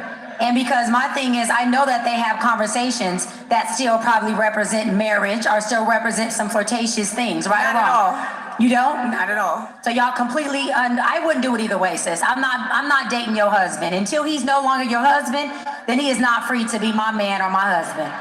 Now, do you think the way you get them is the way you lose them? Like, yes. Like, no or yes? Like, Yes. like for example, if you here with this man, If I'm here with this man, I'm sorry. Come talk to me after the show. I'm gonna get y'all tickets back, yeah, refunds, cause I feel bad for you. But like, if I'm with that man, my ass is clenched tight. I'm uncomfortable. Why is that? I shouldn't be here with this nigga, and especially he got all this shit going on. I'm here to have a good time. You took me to Cheddar's and tonight's conversation, and now you got your ex talking crazy on the mic. I shouldn't be with you. Bet you didn't know the show was finna be about you tonight, nigga. Hey, you know what's fucked up though? Secretly, this probably turned her on. She about to suck the shit out of that nigga's dick tonight. Cause no, hold on. There are some women that get off on taking somebody else's man. True. But True. let's take this back. Let's take this back.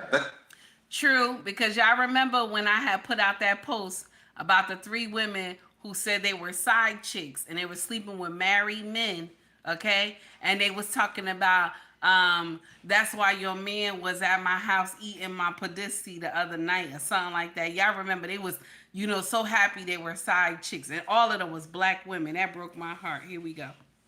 Back. So let me clarify something. Not saying black women are just side chicks, because the rest of y'all do nonsense, okay? All the colors from the rainbow. Y'all in here doing that side chick shit too. Now let's continue. Here we go. you're uncomfortable right now a little bit. Very much so. Because it's fresh for you. And it seems like this man is not only moving on, but the moving on that he's doing happened while y'all was still together. And now it feels like it's rubbing it in the face of you because y'all not even divorced yet and he's still here. Now, here's the thing. Brother, I love you. But fuck that nigga. Fuck him. Listen. Fuck that nigga. Fuck that nigga. You got your outfit on, you got the cherry 11s and look, shit. The titties are tittying. Yeah. You might meet somebody else baby daddy today. Okay. It's stepdaddy season. Is it fall? Okay. It's cold Now, outside. It's can cold. we go back? Now let's talk about this point. Is it possible, strong possibility though, not just possible, is it a strong possibility that you can be promoted from the side chick to the main chick? And is that a promotion or a demotion? Cause now I'm the main chick, and in about 2 to 3 years, whenever I piss you off or whenever you're done, you gonna have me in this same uncomfortable fucking position. So did I get promoted or demoted? She's not a smart woman. She's not True. smart. I say that, like, if a man puts you in the side chick position first, that's gonna be your position throughout the duration of your relationship. I think because there's certain traits about. I gotta stop it right there because he's right. When you start off being the side chick, that's where you stay. This is where you stay. Once he have deemed you the side chick, this is where you stay. There is rarely a promotion waiting for you, my sisters. And for you to think that it's okay for you to go and sleep with somebody else's man, for you to be the side chick, baby, you supposed to love yourself more than that. Do you hear me? You supposed to love yourself more than that, honey. Love yourself more than that. Do you hear what I'm saying? Love yourself more than that, than just being a side chick. You with a married man, you can't see him on the holidays. Baby, after Valentine's Day, that's when you will see him. If he goes on vacation, you got to wait the 2 weeks when he come back to see him again. Something happened with you in your house. He can't get up to you late in the midnight hour because he in the bed with his wife. Why do you want to be made the side chick, baby? And you happy destroying somebody else's life. You happy being the side chick while he was still living at home with his wife. This is why I say the sisterhood is not, the fake sisterhood, this is not what we need. Because the sisterhood was real. No man in the world will ever be able to cheat, no matter what color he is or what color the women are. No woman in the world will let another man screw her knowing that he's married. That's the uncomfortable truth that we don't want to talk about. We don't want to hear it. Let's continue. Seen that's like, okay, this is cool for the side, but I don't trust you 24/7. I don't trust you with my livelihood, with the codes to my bank accounts, with having kids with me and things of that nature. No, you are a fun time. When we go out and travel or whatever the case may be, like the sex is great, like you giving me head randomly and all of these great things that a lot of times the man is not getting in his relationship. Another conversation for another day. But what I'm saying is this, right? When that man designates you in that position, that is your position, because men decide very, very quickly what your role is going to be in his life, and it's a less than likely chance you'll ever leave that category. Hold on, but Ain't no just self-reflection, nothing. Just monkey branch into the next supply. Just because I'm currently married to the love of my life, don't mean I can't meet the love of my life.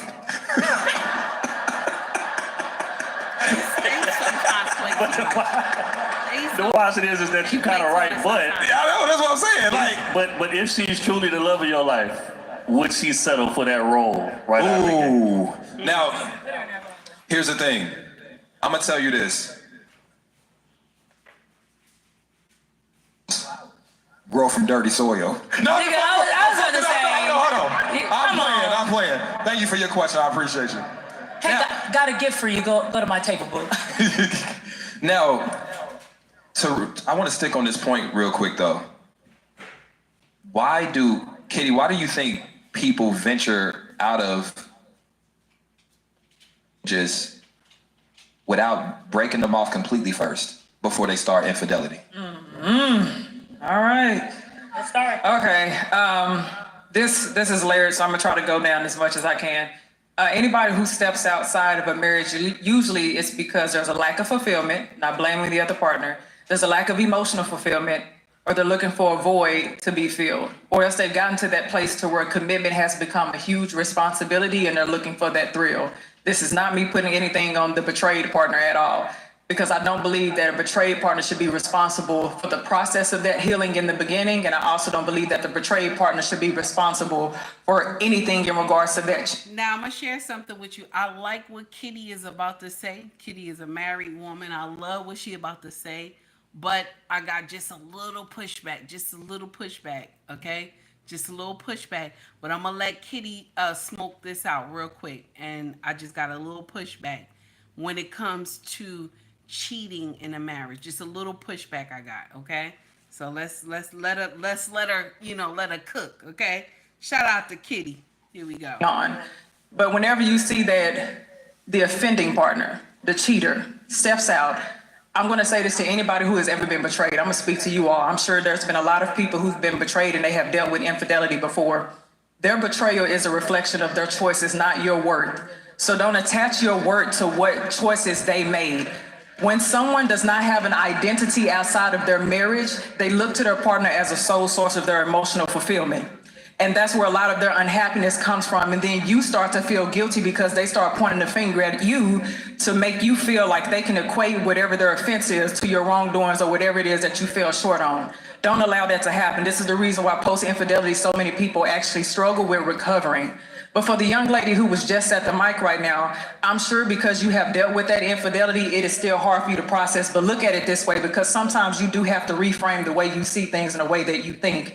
It's painful, but it's possible for you to get over. Look at this now as this is a gradual way of you being exposed to this trigger now. Look at this opportunity. If you change the way you think, you'll heal a lot faster.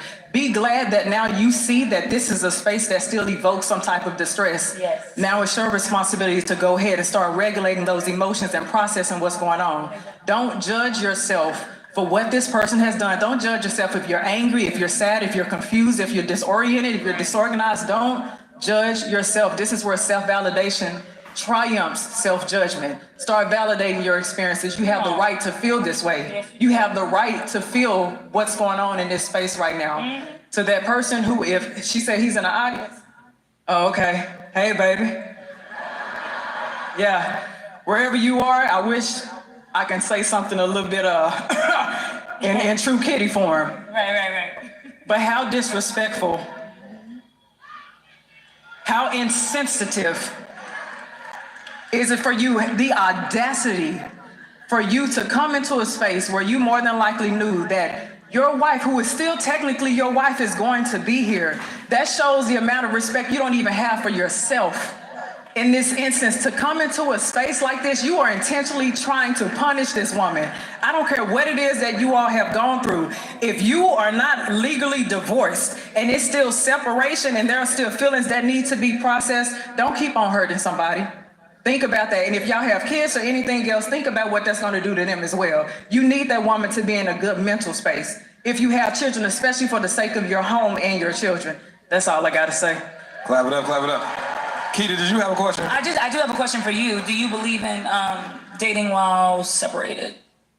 So, because what is the point of a separation? So listen. It depends on what type of separation it is and what separation looks like for each person. But if me and you have been miserable for 6 months and we've been trying, but we've been talking about divorce and we know that this is coming to the end of our relationship, right? And so it's been 6 months. I decided to go to tonight's conversation and maybe I didn't know that you were going to be there. Am I wrong? Am I a cheater? No. So listen. No, he's a cheater. Okay, he's a cheater. What she said. Allegedly, he's a cheater because it's happened before, and I think that is the dangerous part.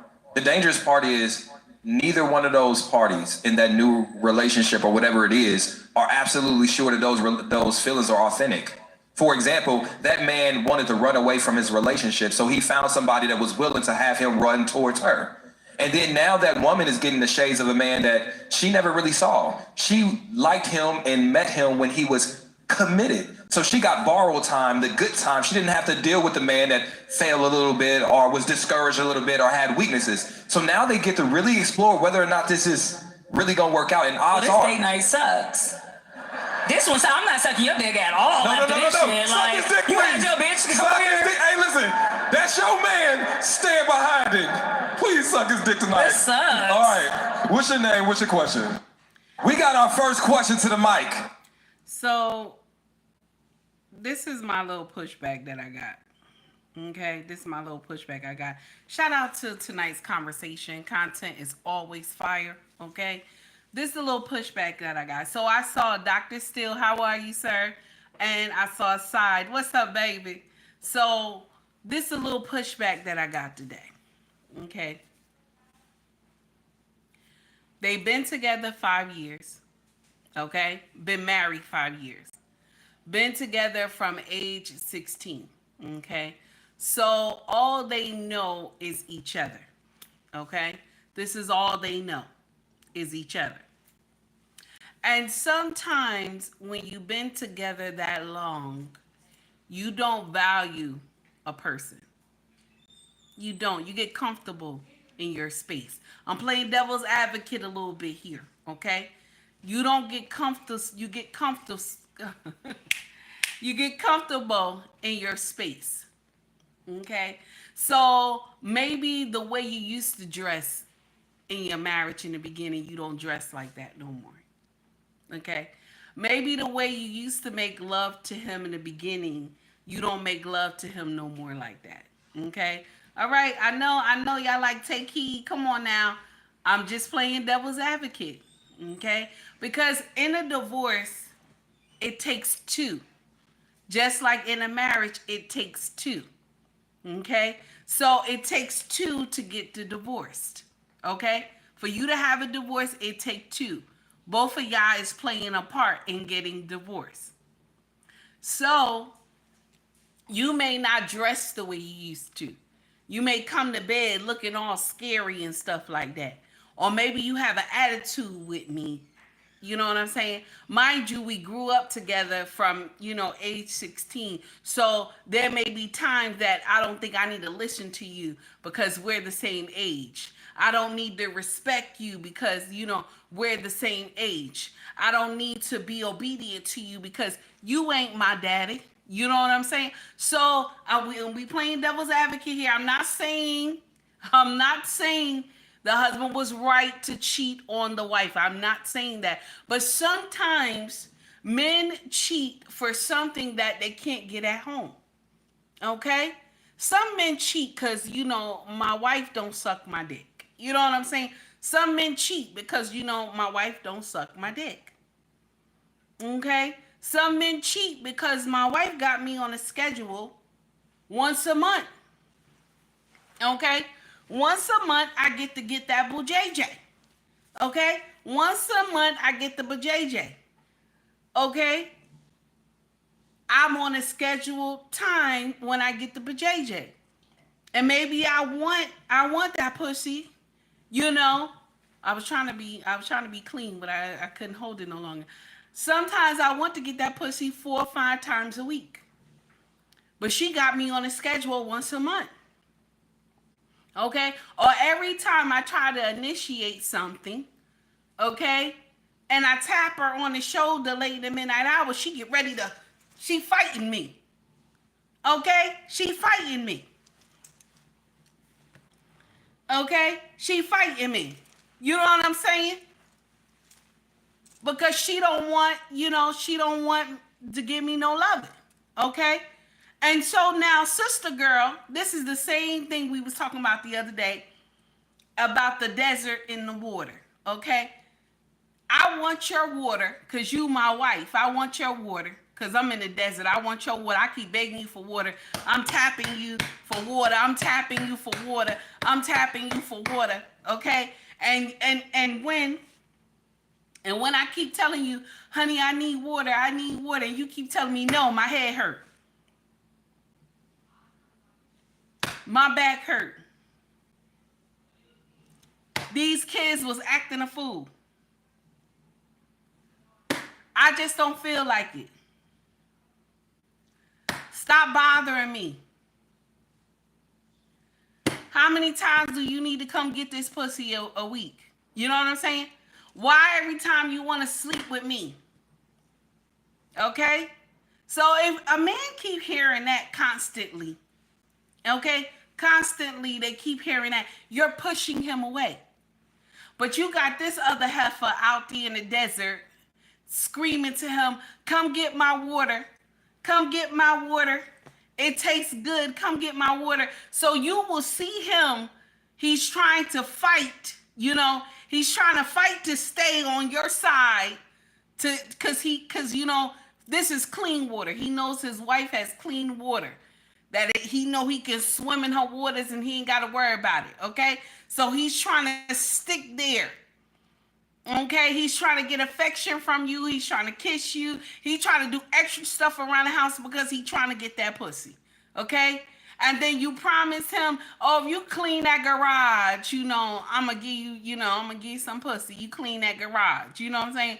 And so he go in there, clean that garage, make that garage look nice. And then, after he done took his shower and everything, and he trying to get into the bed, and you talk about, my head hurt, everything hurt. I'm in pain and everything. Oh my goodness, And so then what happens? Okay? Information man, how are you, sir? It's good to see you. Thank you for coming to rock with me a little bit this morning. I appreciate you. So when you do all this, and then you have, this woman over here, she telling him, baby, come get this pussy. Okay? And he keep getting knocked down from you giving that pussy. And you don't feel like, you don't want to bring him into you. You know what I'm saying? You're not being affectionate towards him. Okay? He's going to go get water from somewhere else. He's going to. See, my sisters, I want to share something with you. When you deny your husband that pussy, you're letting the devil win. I know y'all like, take heed, wait a minute, how? How is that happening? Like, listen, when you deny your husband that pussy, the devil wins, okay? The devil wins. Because you know how it happened? Because she devil over here is in the desert with you. Okay? She devil is in the desert with you. Okay? Now, baby, if you popping that pussy like you supposed to on your husband, she devil can't come and get your husband. She got to get somebody else in the desert, not your husband. Now, listen, I'm not here to judge anybody, okay? I'm not here to judge anybody at all, okay? But what I'm saying is, could it be possible that this woman was not really affectionate to her husband? Could it be possible that she put the children first before him? Okay? Could it be possible? And when it was his time to be with her, you know what I'm saying? When it was his time to be with her, she looks at it as a job. Most women, when they make love to their husband, they don't look at it as, oh, this about to be, we about to get it in here. It's about to be, a good time or whatever. Okay? Some of y'all look at this about to be war. Okay? Now, listen, sometimes it's okay to have war. I have war. My husband is not peaceful. Ours is not peaceful when it's time. I'm ready to fight and everything. You know, that listen. I'm somebody problem. Okay? So I don't listen. It's not a long fight. It's not a long fight, but I like to fight. It can't be easy. My king always tell me, why? Why? How many years? I tell him because I like it like that. I'm just saying. Okay? I'm a big girl, but it has to be a fight. It can't be, honey, you know, no, it has to be a fight a little bit. It gotta be a little fight. My husband be laughing so hard. He be like, stop, let's, I'm like, nah, listen, okay? Now, that's for some women. That's for some women. I think only Scorpios is like that. I don't know. Okay, shout out to the Scorpios gang. But what I'm saying is, could it be that he was not getting that fulfillment at home? Where that's why he said, let me go get the water from this heifer right here. We got to call her heifer, okay? That he was, getting the water from her. Because when you don't share your body freely with your husband, you have opened the door for the devil. I want you to understand that, because temptation is there. Temptation is there. When you have closed that door of communication with your husband, that love making, okay? Because making love with your husband is a door of how can I say this? Making love to your husband is you're opening up the doors of communication in your marriage. Okay? I'm about to start a little trouble this morning. Okay? Let's just follow me, okay? So we already know, I'm not excluding Yahweh, but we already know Yahweh is at the top of the marriage, okay? But love making is right there, okay?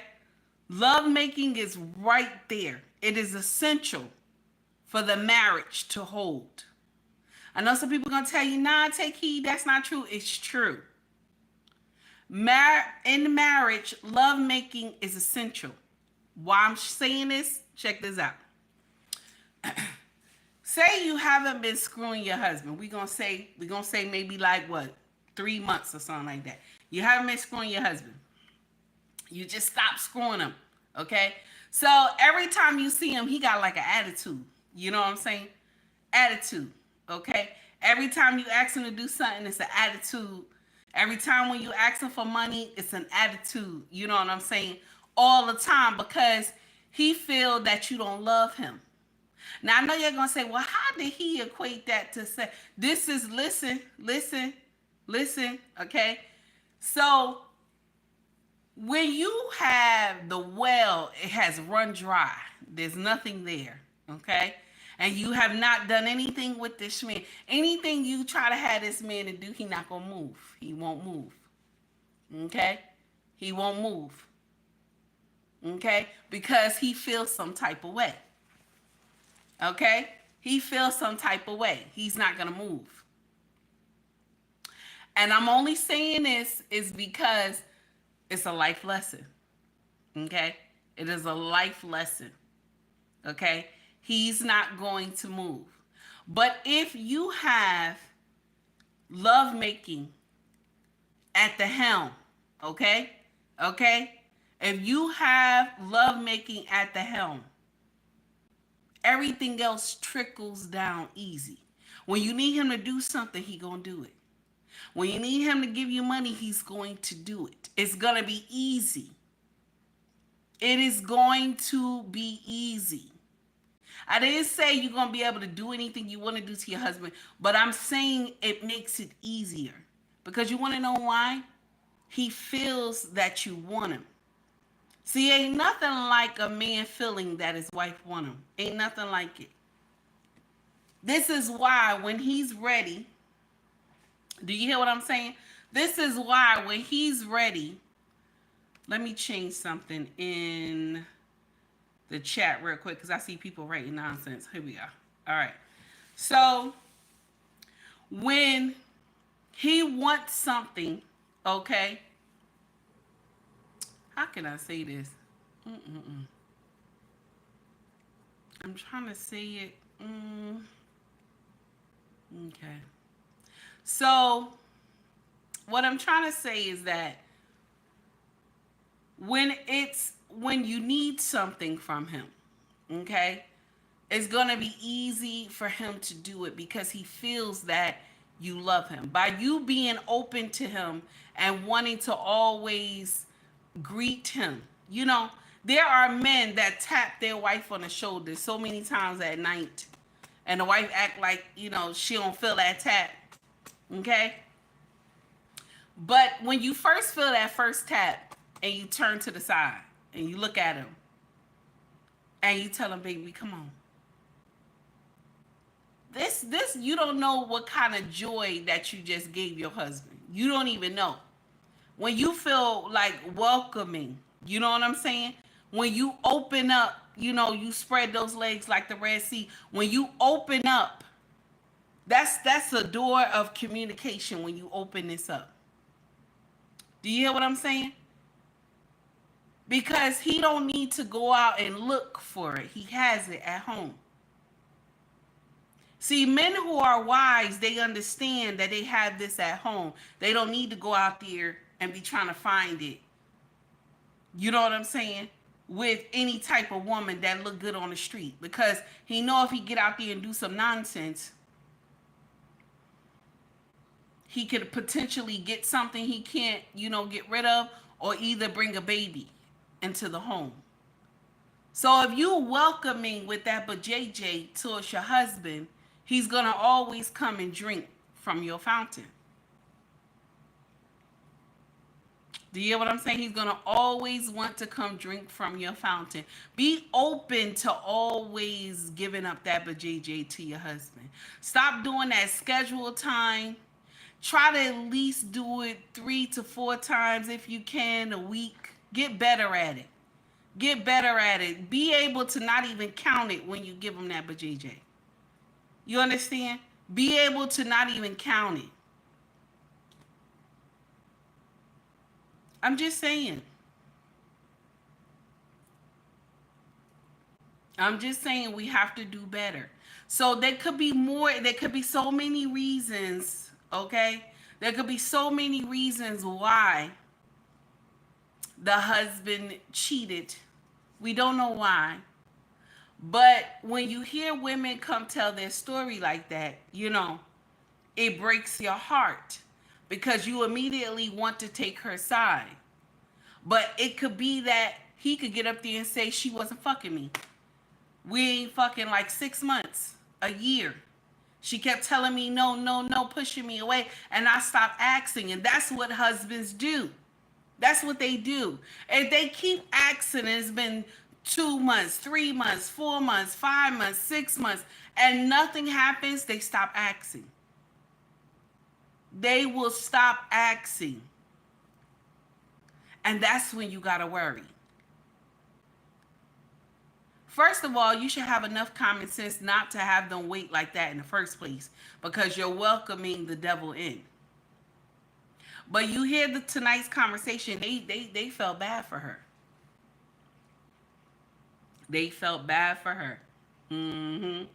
They felt bad for her. And then the thing is that they've been separated 8 months, but he's been cheating with the side chick. For years, the wife said.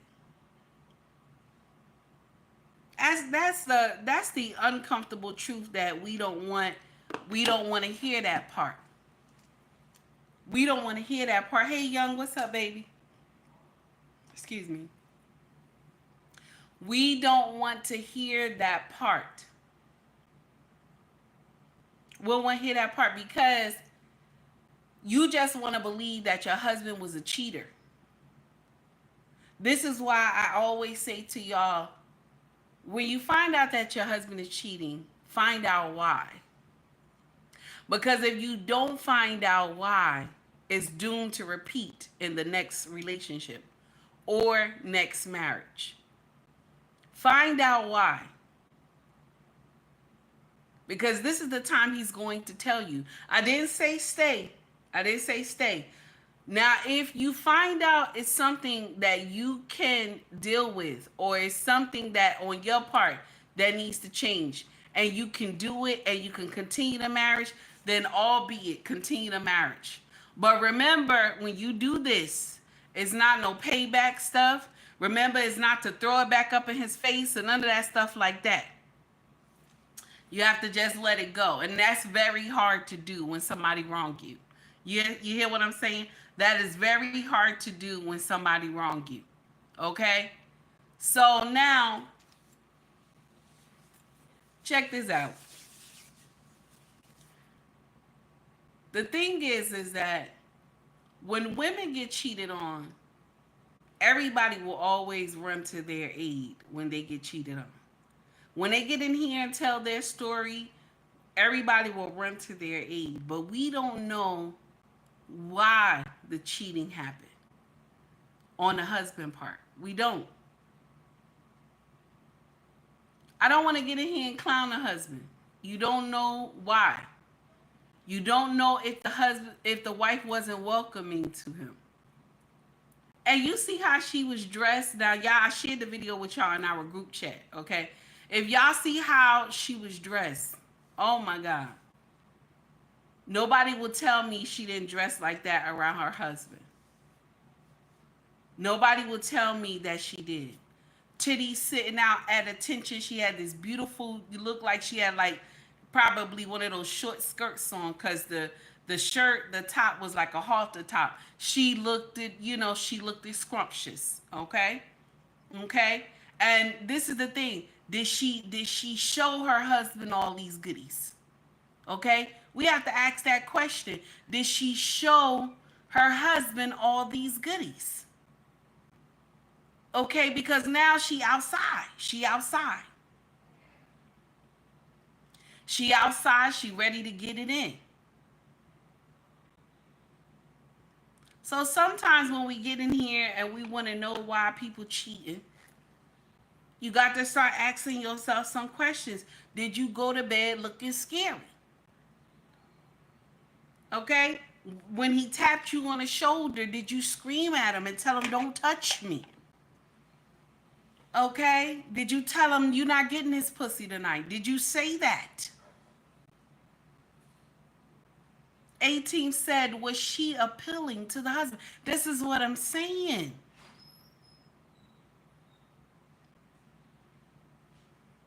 This is what I'm saying. Renee said, oh, that's nasty, sister. Listen, you already know. Scorpio gang gang. Did she look scrumptious? I just, sometimes you have to look scrumptious towards your husband. Your husband got to look at you, you look like chocolate. You know what I'm saying? You look like chocolate. I'm just saying. Okay? I'm just saying we got to do better. Sometimes we just can't get in here and say, oh, well, he did this and he did that. And there's some things that, we as women got to answer for as well. Okay?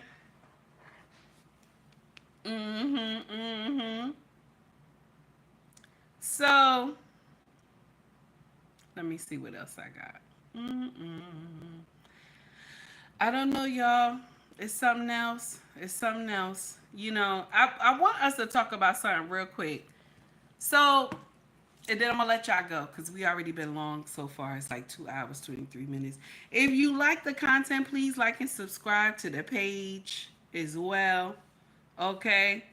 I appreciate you. Lisa N said, I would never lay with a married man. I hear you, Lisa. I hear you, baby. I hear you.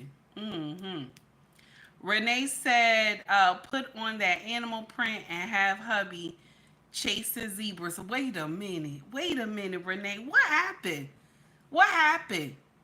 Oh my God, Renee, that's too much. That's too much. I don't even know. That's too much. Oh my God. And Miss Straight Up No Chaser up here laughing. That's too much, Renee. I like it though. I like it. Listen, I ain't hating on you, Renee. I'm not. I like it. Shit, I like it. Honey. Okay. Now let's not act like y'all don't know what's going on. Let's not be like that. Okay? Now I feel bad because I'm gonna share something with you. This week I was doing so much running. Okay? I was doing so much running and everything, and I have been tired. Okay? So I haven't touched my king. I haven't. Okay? He has had like a nice rest and everything. Okay? And I'm ready for war now. You know what I'm saying? Like, I'm ready for war now. It's a problem now. I'm ready for war. But he all week, because I've been busy. He been busy. He understand, He ain't say nothing to me. Because, he understand. Okay? So I'm ready for war now. Like, it's too long. You know what I'm saying? Okay? He had said some shit to me that I had on this outfit yesterday. And you know what he said to me? He said, baby, you look fuckable right now. Is that, who says that? Who says that? Who says that? I don't understand that. Who comes out and say that to their wife, sir? What happened? What happened? I don't understand. What happened? Okay? Because you don't usually talk like that. What happened? I was surprised. Okay? I was surprised. Okay? I don't even know. Okay, I was surprised. Yes, Miss Straight Up No Chaser Don't Laugh. I was surprised. Okay, so listen, all week, we've been, have to take care of some business. Haven't been able to, link up. You know what I'm saying? None of that, And so I was coming down out of the house, and he was already in the car. Walking down to the car, I had this nice pink outfit on, and he said, I got in the car. He said, "You look fuckable today." I said, "What? What is that? I don't understand." He said, "No, I mean you look fuckable in this outfit." Like, I tell him, I said, and so I was confused. Okay, I was confused. Okay, so I looked at him. I said, "Okay." Okay, all right. So this is just to let you know, sir. This is just to let you know, player. Okay. I look fuckable today too. Okay, I'm just saying. Anyway, okay. Listen. I'm just saying. Okay. Somebody can drop GTA boys. Somebody kick them out for me. I'm tired of the nonsense. Somebody drop them for me. I'm tired. One of my mods. Do you see this person? GTA boys. Thank you so much. I appreciate you. So, now, I want us to talk about something real quick. Okay? Now, allegedly, there's some nonsense going on in California. Now, I know y'all knew that, this was going to happen, okay? Green Beans, he already knew. This is probably why he's sitting back just being quiet right now. Okay. Somebody drop Pedro, please, for me as well. This grown folk conversation, baby. If you don't understand what I mean when I say war between me and my husband, somebody dropping this grown folks conversation. If you ain't get it, it's okay, baby. So now, they got a whole nonsense going on in California, allegedly. Okay, they doing nonsense down here. Okay, and because the 2028 Olympics is coming their way, all this foolery is going on down here. Okay. Now, Gavin Newsom gave them a what did he give them? So for the taxes, okay, he pushed the taxes back for 1 year, okay, for 1 year. that doesn't mean that they not supposed to pay their taxes. They just gonna owe twice next year. Okay, I can see if he said, okay, well, you don't have to pay taxes for this year. You know what I'm saying? But what he did was he just said, oh no, we're gonna hold it all the way to next year. Okay, so that means you paying the taxes twice on this house that is torn out and everything. Okay, the house is gone. Some of these people have everything, just the debris and everything is everywhere. Okay, and so he's saying don't worry about the taxes. Why not say let's not collect the taxes for that year? Okay, so no, that's what they said. This is what's going on right now. Okay. Then they gave them $770 per President Biden. Okay, that's what they gave them for FEMA. That is to just buy little small things here and there. Okay. Now they also said that they have loans for these people. Okay, loans for these people to take out. How are these people taking out loans and stuff like that? And some of these people, their houses have been paid off. Some of these people's houses are generational wealth, have been passed down from their grandparents, great-grandparents, stuff like that. You know what I'm saying? That the house has been paid off already. Okay, so they only was paying the taxes on the house. Now listen to me, like I told y'all last week, once you build a new structure on that land, what happened? The taxes fly up like crazy. This is a new structure. Okay, so even if they do build a new house on this land, they ain't gonna be able to afford to stay in it because the taxes gonna be crazy. Okay, the taxes are going to be crazy. Can you imagine? Okay, can you imagine? And just because Gavin Newsom sat up there and act like he didn't want to hear nothing that Trump told him, okay, in 2017, he acted like he didn't want to hear nothing Trump said. Okay? This is where the problem come in at. You see all this nonsense going on? Now, listen to me. Gavin is even bragging about the smart city. He bragging about that now. This is not the time. What are we doing? Oh, California going to rebuild. This is what he's talking about. We're going to rebuild bigger and better and all this other nonsense. Smart city. Because y'all got the 2028 Olympics coming. Y'all want to make sure this city look amazing. But somebody needs to be called to task. They need a watchdog on top of that money that Gavin is getting. They need a watchdog on top of that money. I'm sorry. I give two shits. One of the Republicans senators said they need some strings attached to that money. I believe so too, damn it. I believe so too. You need a watchdog on that money. Because Gavin believes, okay, he believes, okay, that every money he get from FEMA, that's his cash cow.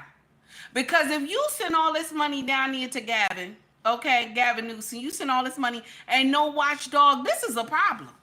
This is a problem. That's why every time they have one of these disasters down here, y'all send a whole bunch of money to Gavin, but no watchdog to find out what the hell is going on. He know his state go crazy on fire for everything. Okay, any little thing that state go up on fire, any little thing. Oh my God. And for you to not clear the brush, and then allegedly, all this is alleged. I don't want us to get in no trouble. All this is alleged. I'm just speaking my piece, but it's all alleged. And then so we worry about some small little fish, you know what I'm saying? So that's why you broke all those, dams or whatever for some small little fish. This is stupid. Okay? This is stupid. All right? And then listen to me. Listen. This is the uncomfortable truth. All the mayors of California, y'all have failed us. All of y'all, okay? All the mayors of California, y'all have failed your people, okay? Gavin Newsom, you at the helm of this shit. Allegedly trying to save some fish, damn it, okay? Allegedly trying to save some fish, Okay, if y'all wanted the fish saved so bad, y'all should have put some certain part where the fish supposed to be at, damn it. Instead of trying to save the lives of people in their homes and stuff, all because of some fish. That somebody, the fish gonna get big, somebody gonna be eating the fish, damn it. Nonsense. Talking about endangered fish. Get out of here. Then on top of that, you got Miss Thing up here, because Sunny gets on my last nerve. Okay? Sunny gets on my last nerve. The shit she say, I be wanting to say, worry about your husband. Worry about your husband. He gonna go to jail soon. Worry about your husband. That's what I be saying when I see her up there talking. Because she gets in there and was like, well, the land is stolen anyway. You know, the land was stolen anyway. Sunny, the land that you live on right now in New York, that was stolen too. That was stolen too. Every place where we live at in the United States of America, the land was stolen. Every place. Where I live at right now, the land was stolen. Damn it. Okay? That's the uncomfortable truth. That's the uncomfortable. I'm so tired of Sunny. I'm so tired of her. It's not even funny. You know what I'm saying? And so that's what you got to say. Well, all these people are homeless. All these people are homeless. They have lost their homes, damn it. They lost their homes. Nobody feel bad.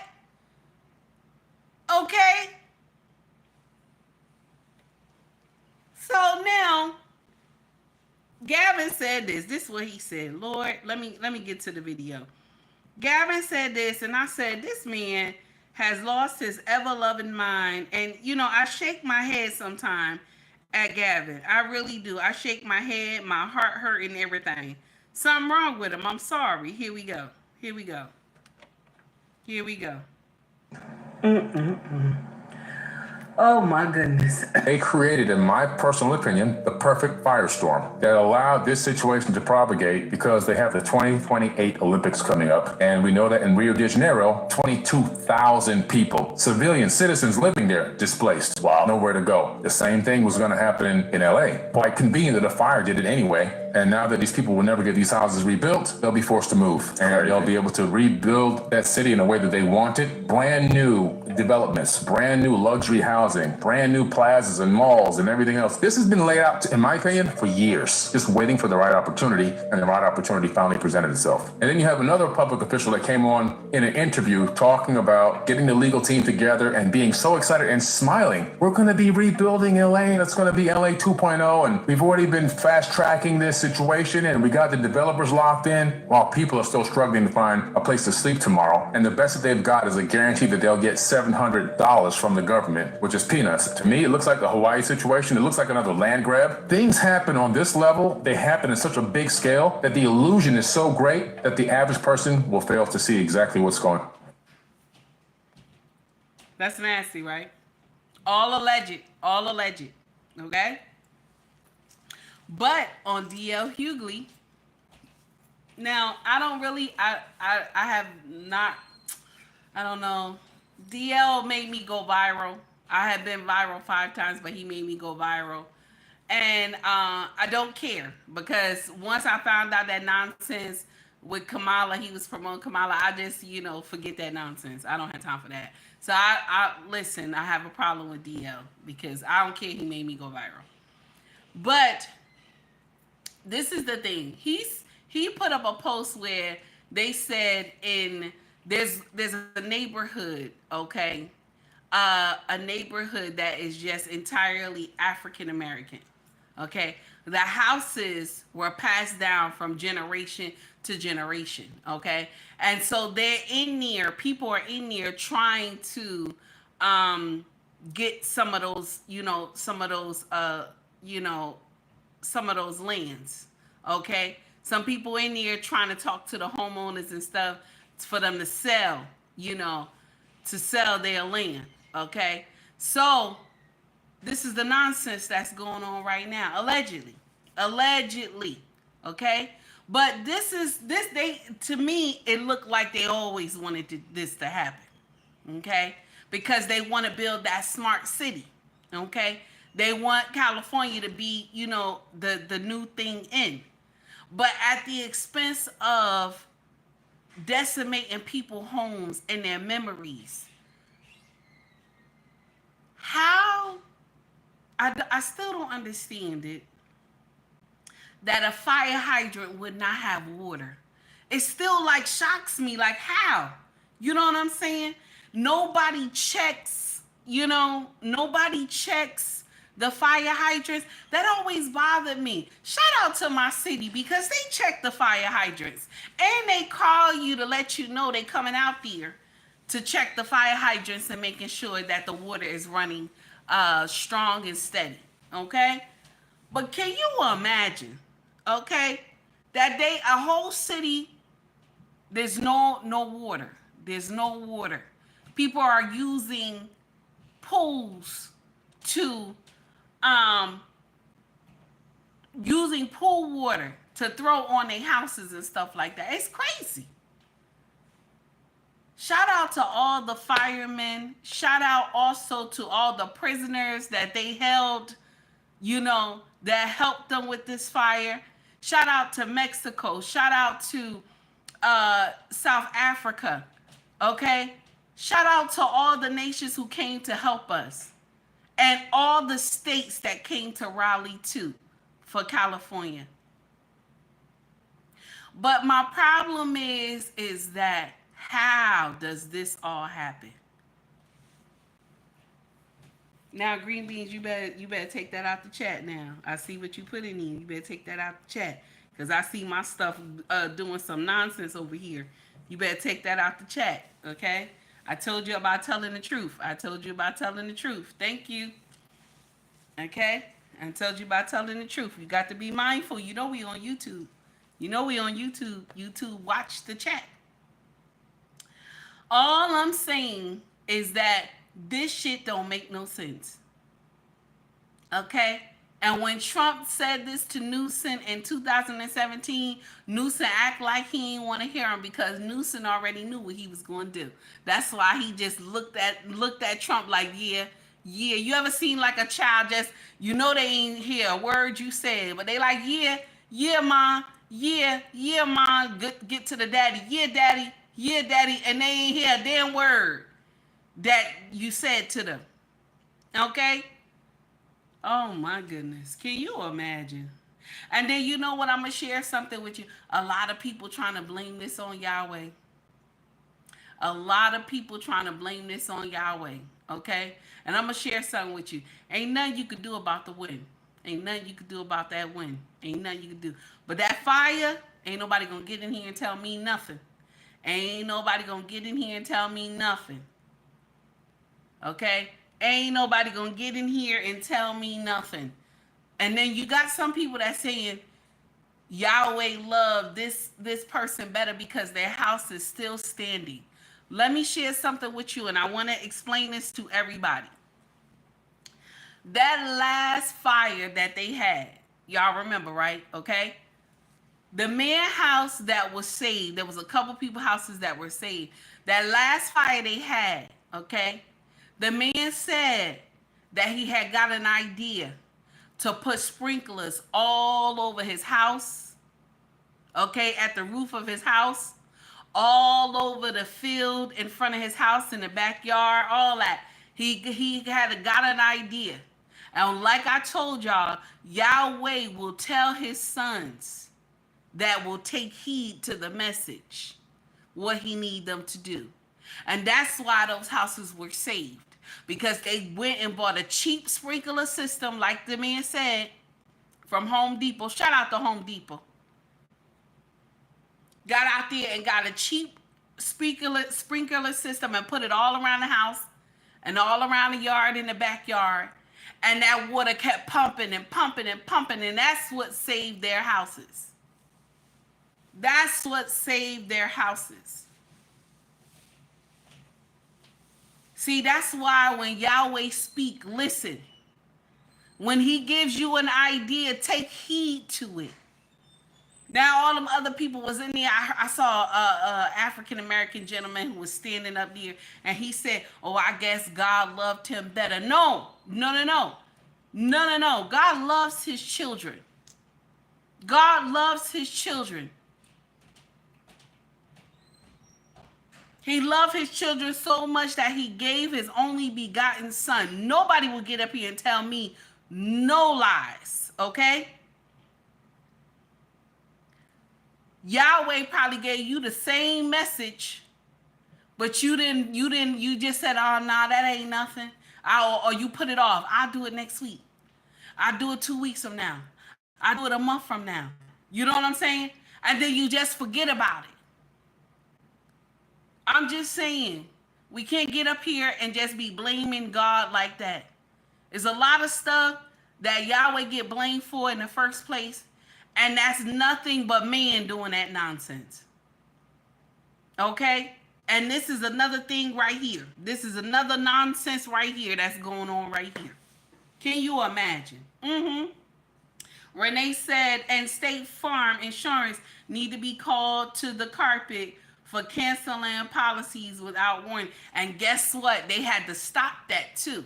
So every policy that they canceled around that time, they got to reenact the policy again.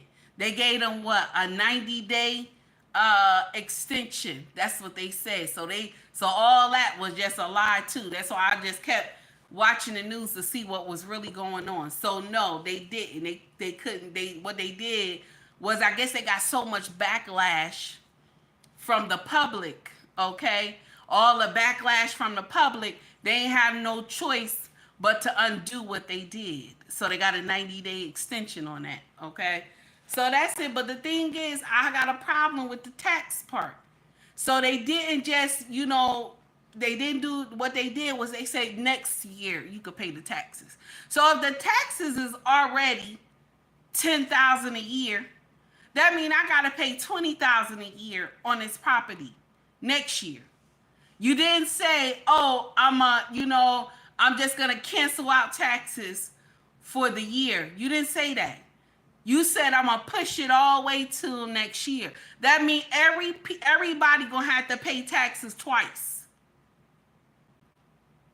And you have lost everything. Where? They're going to sell those properties. They're going to sell it.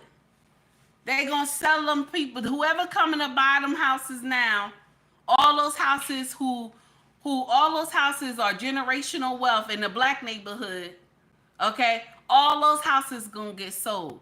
Only houses that's going to be able to get rebuilt will be the rich ones. Everybody else is not getting their house rebuilt, because I'm going to share something with you. Even if they get those houses rebuilt, okay? Even if they get those houses rebuilt, baby, the taxes going to be nasty on those houses. Do you hear me? A new structure, them houses, listen, it's going to be nasty. Okay? Ain't that crazy? That is so crazy. Green beans, I done already told you now. Green beans. Listen, 18.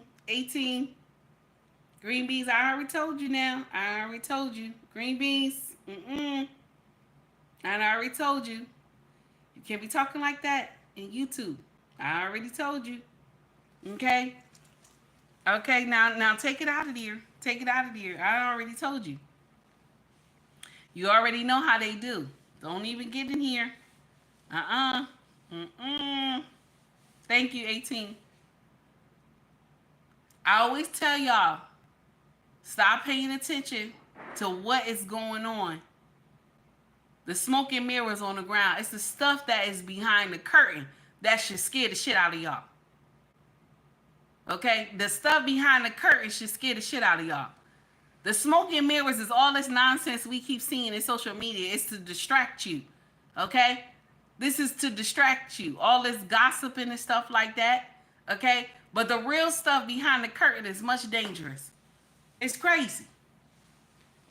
It is crazy. Okay? You got, look at the Senate right now, right? Okay? The House of Representatives, the House of Representatives. There was some nonsense with Crockett and Nancy this week, right? Okay? Some nonsense with Crockett and Nancy. All the black people believe that Crockett is for, she's for women's rights. Okay, all the black people believe Crockett is for women's rights. Okay, you can't be for women's rights and then still believe in transgender. I'm sorry. You can't be for women's rights and still believe that a trans woman has the right to be in a bathroom with a woman. It's not the same thing. It's not the same thing. Okay? You can't believe in women's rights if you think that that makes sense. You can't believe in women's rights if you think that men should play in women's sports. You can't be. Baby, you either got to be hot or you got to be cold. You can't be lukewarm. Either or. You got to be right or you got to be wrong. Either or. Okay? And so when she got up there going off at Nancy, okay? And Nancy should got her behind in trouble too. Because you don't get out there and tell somebody, oh no, we can take it outside. Nancy, you 47 years old. You 47 years old. You gonna break a hip. You want to fight somebody that's younger than you. Okay? Okay? 47. You talking about let's take it outside. Because you know doggone well Crockett not gonna fight up there in no DC. You know doggone well. She not gonna get up there and fight in no DC. Okay? Now, Stephen, be nice. She probably was, but be nice, Stephen. Okay, because she got that courage juice. What do Jay LaRaw be saying? You know that liquor be giving you some courage. Okay? Y'all doing nonsense up there in DC. And all American people want you to do is do your motherfucking job. That's all we want you to do. Is do your job. That's it. We just want you to do your job. Instead of y'all in there going viral. Get your shit together. We tired. American people are tired. We're tired of all your excuses and shit. Okay? Let me share something with you. Some of us are happy that Trump coming up there in that bitch. We so happy. We so happy. So y'all motherfuckers could be walking around on eggshells and shit. We so happy. Some of us is happy he coming in here. It done got so bad. It done got so bad that they happy about Trump coming in here that Stephen A. Smith is talking about. Stephen A. Smith was talking about Officer Tatum. It done got that damn bad. Yes. It done got that damn bad that we so happy. Everybody so happy that Trump getting in that bitch. That you got Stephen A. Smith talking about Officer Tatum. Officer Tatum had changed his mind a little bit. Because the bullshit we were seeing going on. I don't even know, you know, and I'm so mad with my own. I'm so mad with my own because I don't know how, you know, they still had all those high numbers. When Kamala didn't say shit, all I heard was my mother. I don't even know. You know what I'm saying? That's all I heard every time. My mother. That shit was crazy. That's all I heard. Okay? The uncomfortable truth is that the Dems are doing something else. And I was born a Dem. I was born a Dem, honey. The Dems are doing something else. Okay?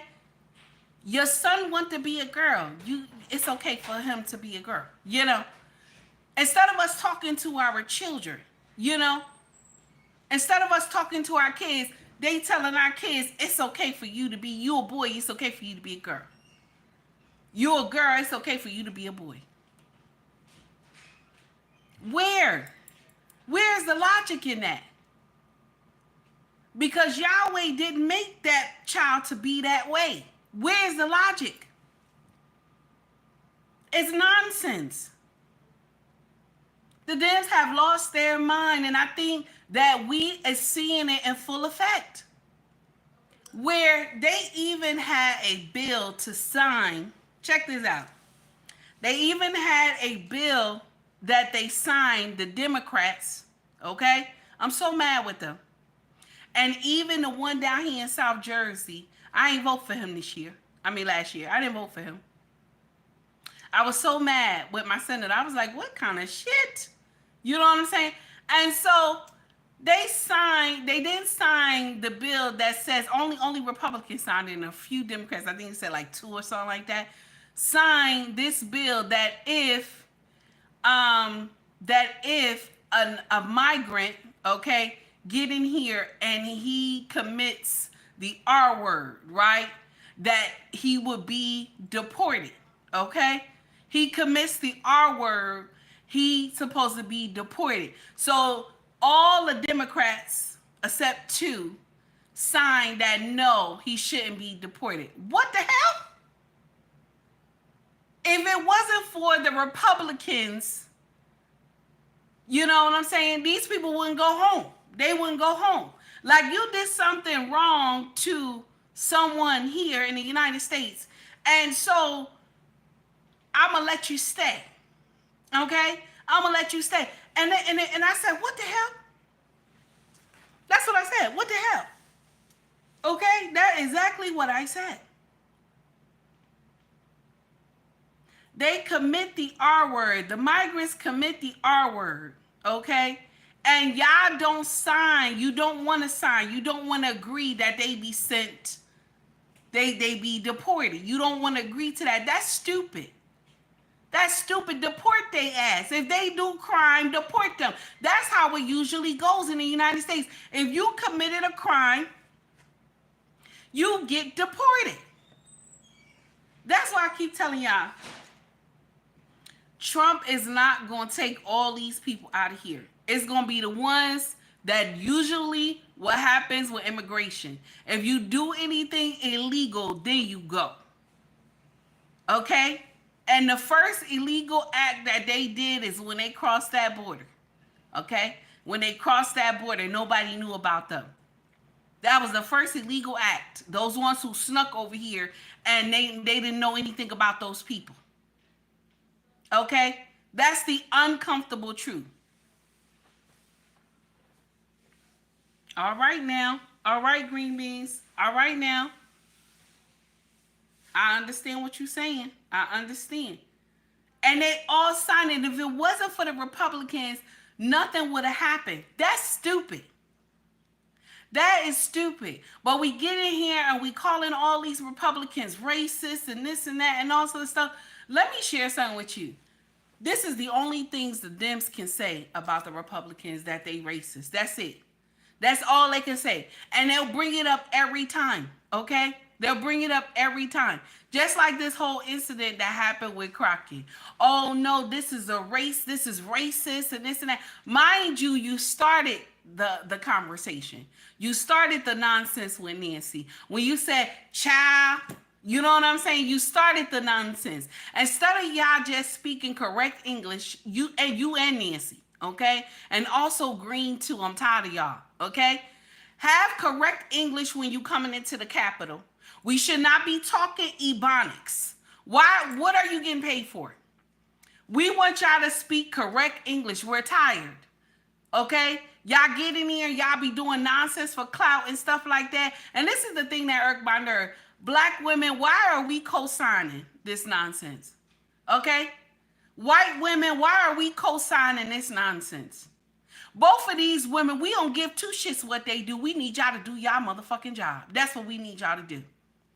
Get in there and do your motherfucking job. That's what we need you to do. Okay? Do your job. We need you to do your job. That's it. Y'all get in there, y'all do the most stupidest stuff up there, okay, on C-SPAN, okay? Because nobody watch y'all ass. And that's the problem with Americans. We need to start watching them more because they do the dumbest stuff up there, okay, instead of them doing their job. Anyway, that's the end of my rant. I was on fire. That's the end of my rant, okay? I gotta go. Much love to y'all all. Everybody have a wonderful day. Y'all take heed to the message, baby. I know I aggravated y'all today. I was too long, okay? I was too long. I'm sorry. I was too long. I apologize, okay? I was too long, okay? Much love to y'all all. Thank you to everybody who donated to the channel today. I greatly appreciate it. Okay? I greatly appreciate it. Because y'all could have been anywhere else, but y'all said, let me go see what this loudmouth heifer talking about. I appreciate you. Okay? If you want to donate through the Cash App or Super Chat or Venmo, you can donate through the links in my bio. If you want to donate through Super Chat, it's right here. Okay. Also, if you want to shop with us, our family business is called ubnracksfashion.com. Okay. ubnracksfashion.com. The links are in my bio. So you have you have POSHMARK, you have Mercari, you have eBay. Okay. The links are in the bio. Also, if you want to shop merch, scroll to the top of the page. You will see shop or store. See if you like anything. Okay. Hoodie, shirts, mugs, water bottles, baby clothes. Okay.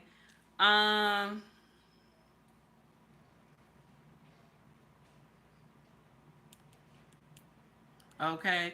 So, I was reading something. I'm sorry, y'all. I just went off. So, I want y'all to hear this because Roseanne, y'all remember Roseanne, right? Y'all remember Roseanne, right? Put it in the chat. Let me know if y'all remember Roseanne. Y'all remember Roseanne? Huh, and Dan, y'all remember Roseanne, right? So, Roseanne done dropped a rap, okay? Roseanne done dropped a rap, okay? And this gonna be, our go out song. I was gonna play my other song, You Mad. But I'm not, okay? I'm not gonna play that one. I want y'all to listen to Roseanne. I'm gonna play the whole thing, then I'm gonna let y'all go, okay? Shout out to Gotham City God. He dubbed this video. So I want y'all to hear it. Roseanne got some bars, okay? Y'all not going, this is crazy. Here we go. Here we go.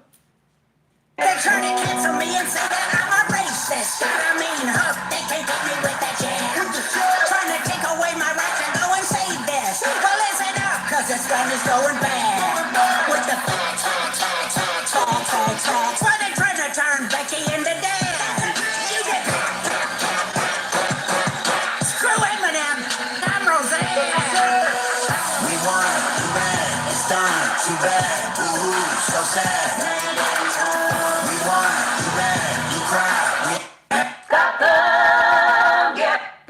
Okay, y'all. That's it. I'm done. That's it. That just was a little part. That's it. Oh my God. Roseanne is something else. Okay. I'm gonna be watching the inauguration. Yeah. I'm gonna be watching that. Yeah. I'm happy. He won. Yeah. I know somebody I gonna say take heed you a traitor and all this other stuff. I give two shits. I'm happy that he won. Okay. I am. I kid you not. I was wrestling at the time when I had to get in that booth and vote, but my king was like, this is the way our family is voting. And I can't lie to my husband, so I just did what I was supposed to do. Okay? I understood the assignment. Much love to you all. Everybody have a good evening, okay? Y'all take heed to the message.